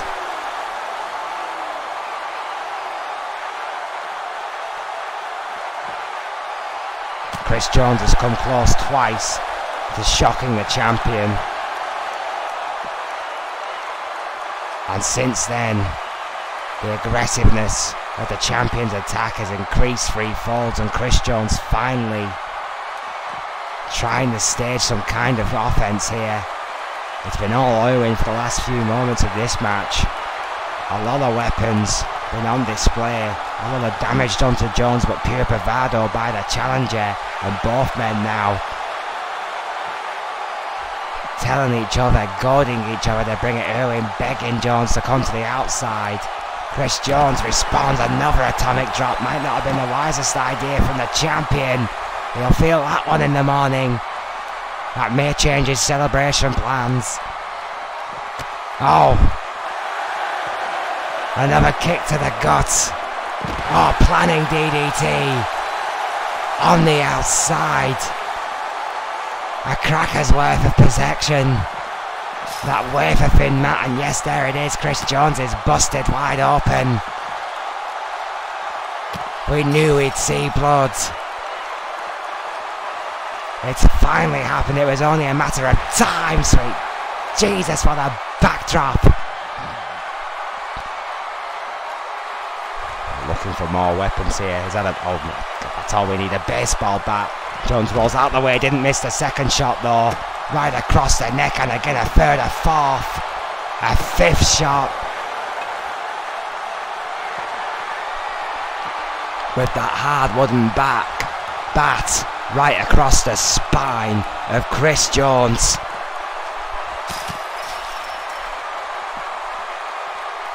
In the corner of the cage goes the champion. Neckbreaker on Jones. Absolute brutality here. Chris Jones bleeding like a stuffed pig. Beaten, bloody, but defiant. Oh, Irwin now again, increasing the craziness. Top rope.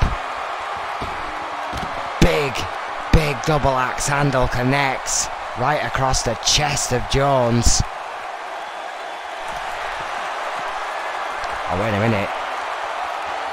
Underhook powerbomb. Irwin, it wasn't the Irwin bomb, no.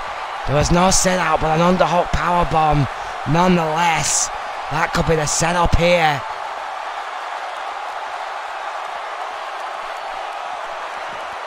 The champion rams the head of Jones into the steel.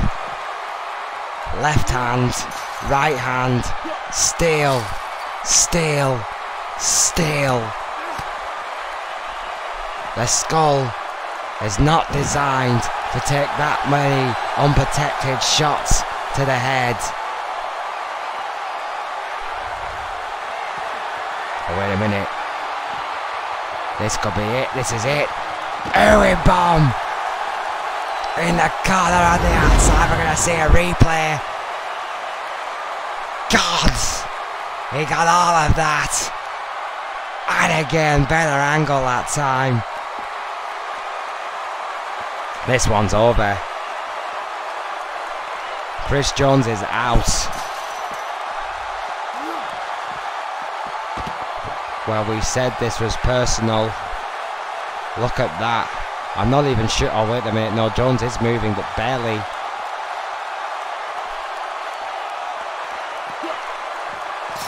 Owen is snapped here. We know once that bell rings, it's a different animal entirely. Snap suplex.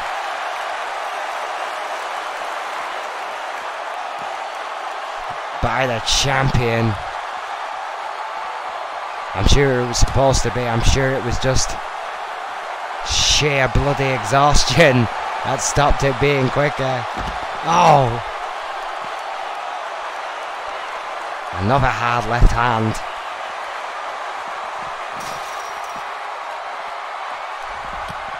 Oh, what a kick.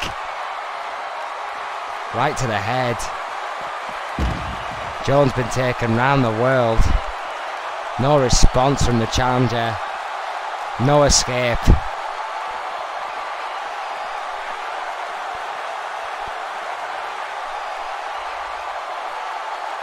Well, what's this crazy bastard going to do now?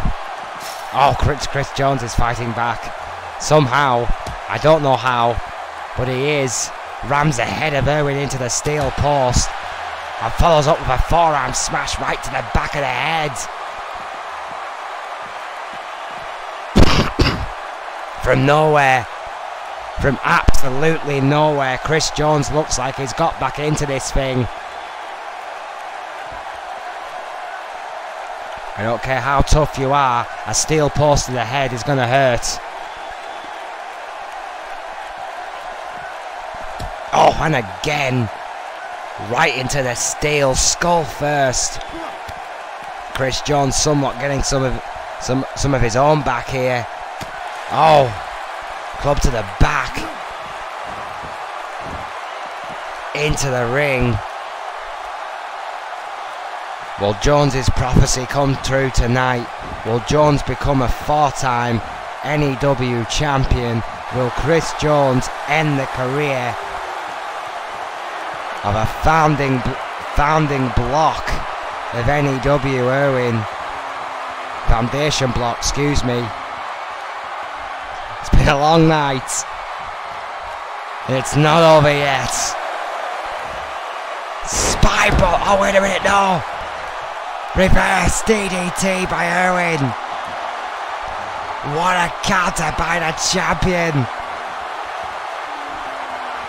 Boos.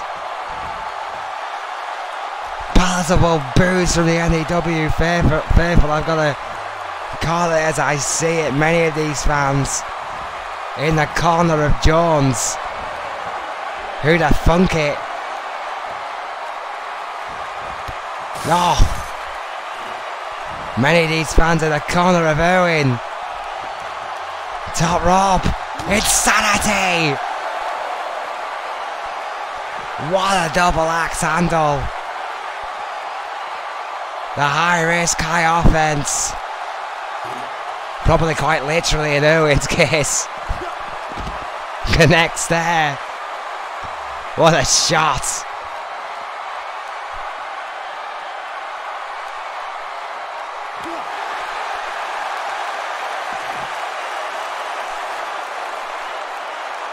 Chris Jones somehow again is fighting back. The champion could have put this to bed a long time ago, and his hatred for Jones has given Jones a way back into this thing. But what a right hand by the champion, not giving him time to respond. Is this what we're looking for? Erwin bomb on the outside. He could have had this one there. Pick Jones up, give Jones chance, as the hatred that Erwin has for Jones blinded him to the task at hand.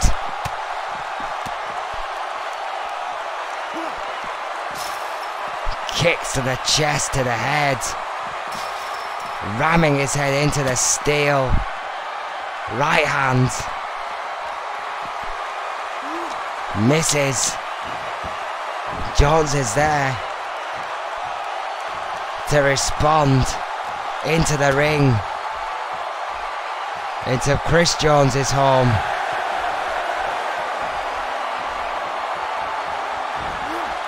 Oh, wait a minute. That's it, submission. Modified Dragon Sleeper, there we are. He's got all of that, this could be it. Submission, that's it, yes, Jones has tapped. Jones has tapped out. Erwin has beaten Chris Jones by submission. A mixed response from the N.E.W faithful, and I think the fans have just realised that this one is over.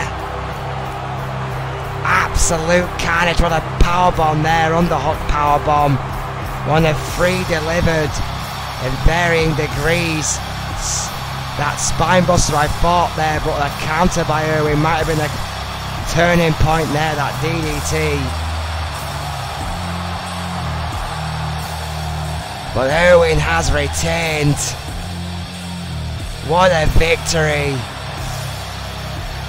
Riot 10 1.0, when it all begins again. Erwin will remain the N.E.W World Heavyweight Champion. What a night. What a riot from the Genting Arena. We thank you for joining us. We'll see you tomorrow at Mayhem. Good night.